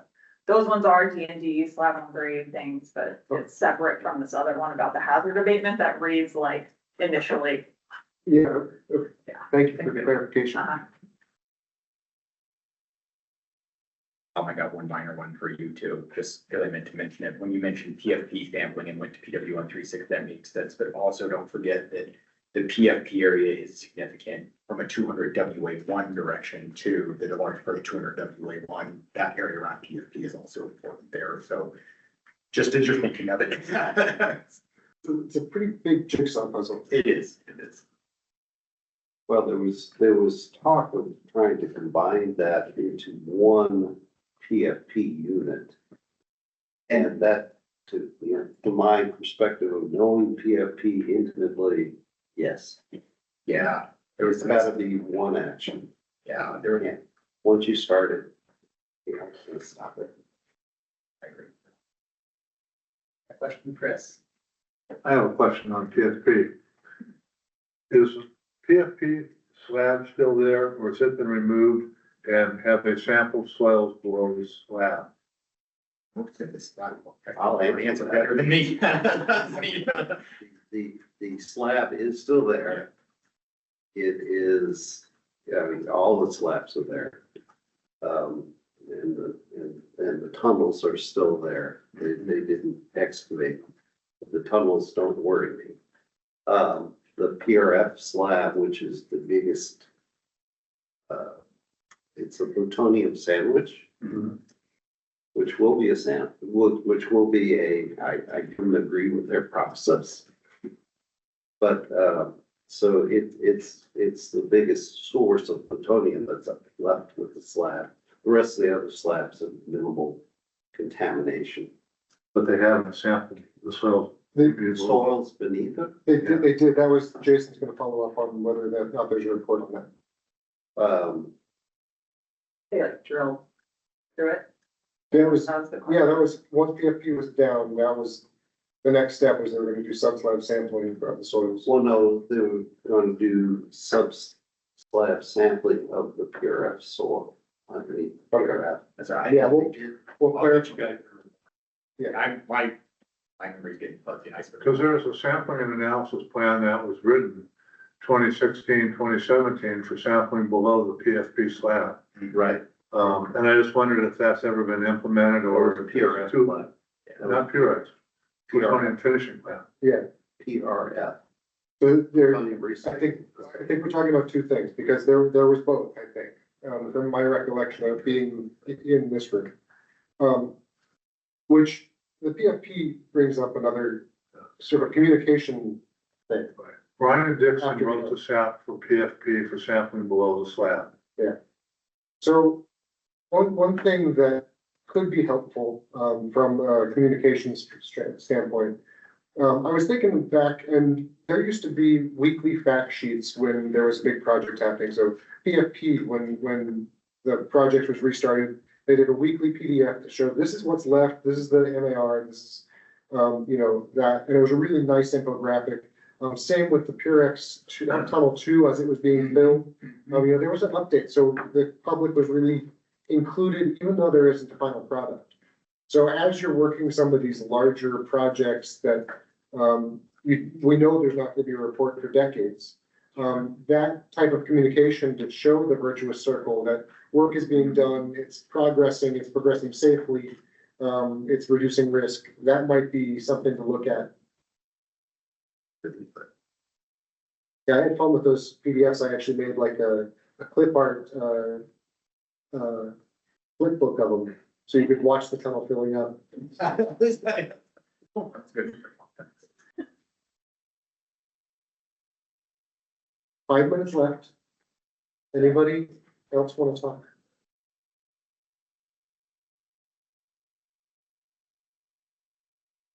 Knock the stuff out. We did it again. This is one of the highlights of the year is this conversation, because, we get so much insight as to what's happening behind the scenes that isn't a published report, and it's not confidential information, it's just, we want to be able to sort of cheerlead for the work that's going on, because it's important. So I'll start now. I'll invite you back next year. And let's keep this going. I really like this conversation. Please do. Good. Thank you. I'm more than happy. I always appreciate you guys hosting me down here, and I appreciate the ability to be kind of free form mode. So, anytime. And like I say, if there's areas you have specific interest in too, always happy to look into it a little bit more. Because I just want to be sure I can, one, tantalize you with things you may not know as much about, but two, be sure I answer your questions too. Yeah, and even the beginning slide, I might point to folks who are new to CERCLA as, a really good 2-minute, this is what CERCLA is and what all these abbreviations are. And that will be a good YouTube resource. Or have library. Good. How is it you get to state, from headquarters reviewing every word you say? Presentation short. On multiple, there is, obviously we do have to go through a process, obviously, because of the format that here in is to provide some open information and whatnot. It would be different. I could have written everything I was gonna say on a slide and it would have gotten through each quarter, HQ review, but I mostly wanted the latitude to be able to kind of talk with you guys and answer questions without coming in with a strict pre-structure, so. And I don't know, maybe I just get some lucky blessings. Yeah, poor meetings, just can't get. It's really fun. Yeah, Conversations are more important than PowerPoint sometimes. That's my bottom line. But if there's ever anything too, like in the same token, I'm not doing it to avoid showing you guys anything. Really, if there's ever something like Jason, could you bring in a picture of this from the CIE or this, let me know. Because there's a lot I can do to kind of help facilitate conversations, so. Excellent. Thank you for your time. Sure, anytime. And it sounds like I will see you all again in November, so looking forward to it. Okay, so last item on the agenda is open forum. I think, because we already did committee business. So if anyone has anything to say at all about anything tangentially related to the site, now would be your time to say it. And we can have a conversation about it, or we can wrap up for the day. So let's see if anyone has anything to say. Does anyone have anything to say? Anyone ready? Open forum topics. Well, I did appreciate the fact that we, part of our values, basically says develop new technology and move forward to the arena. And I think this deep Vadose dome really fits that bill, so I like that. Our value. PNNL is a really nice resource, and I appreciate you facilitating that conversation. It's, it's sort of a neighbor of the site, but they do a lot of good work. Okay. Last call, if you want to join IM teams, talk to Josh, and TBD as to whether or not the IM teams exist. So, but thanks for everybody for your time, and we'll close it out, half an hour early. Travel safe and have a good weekend.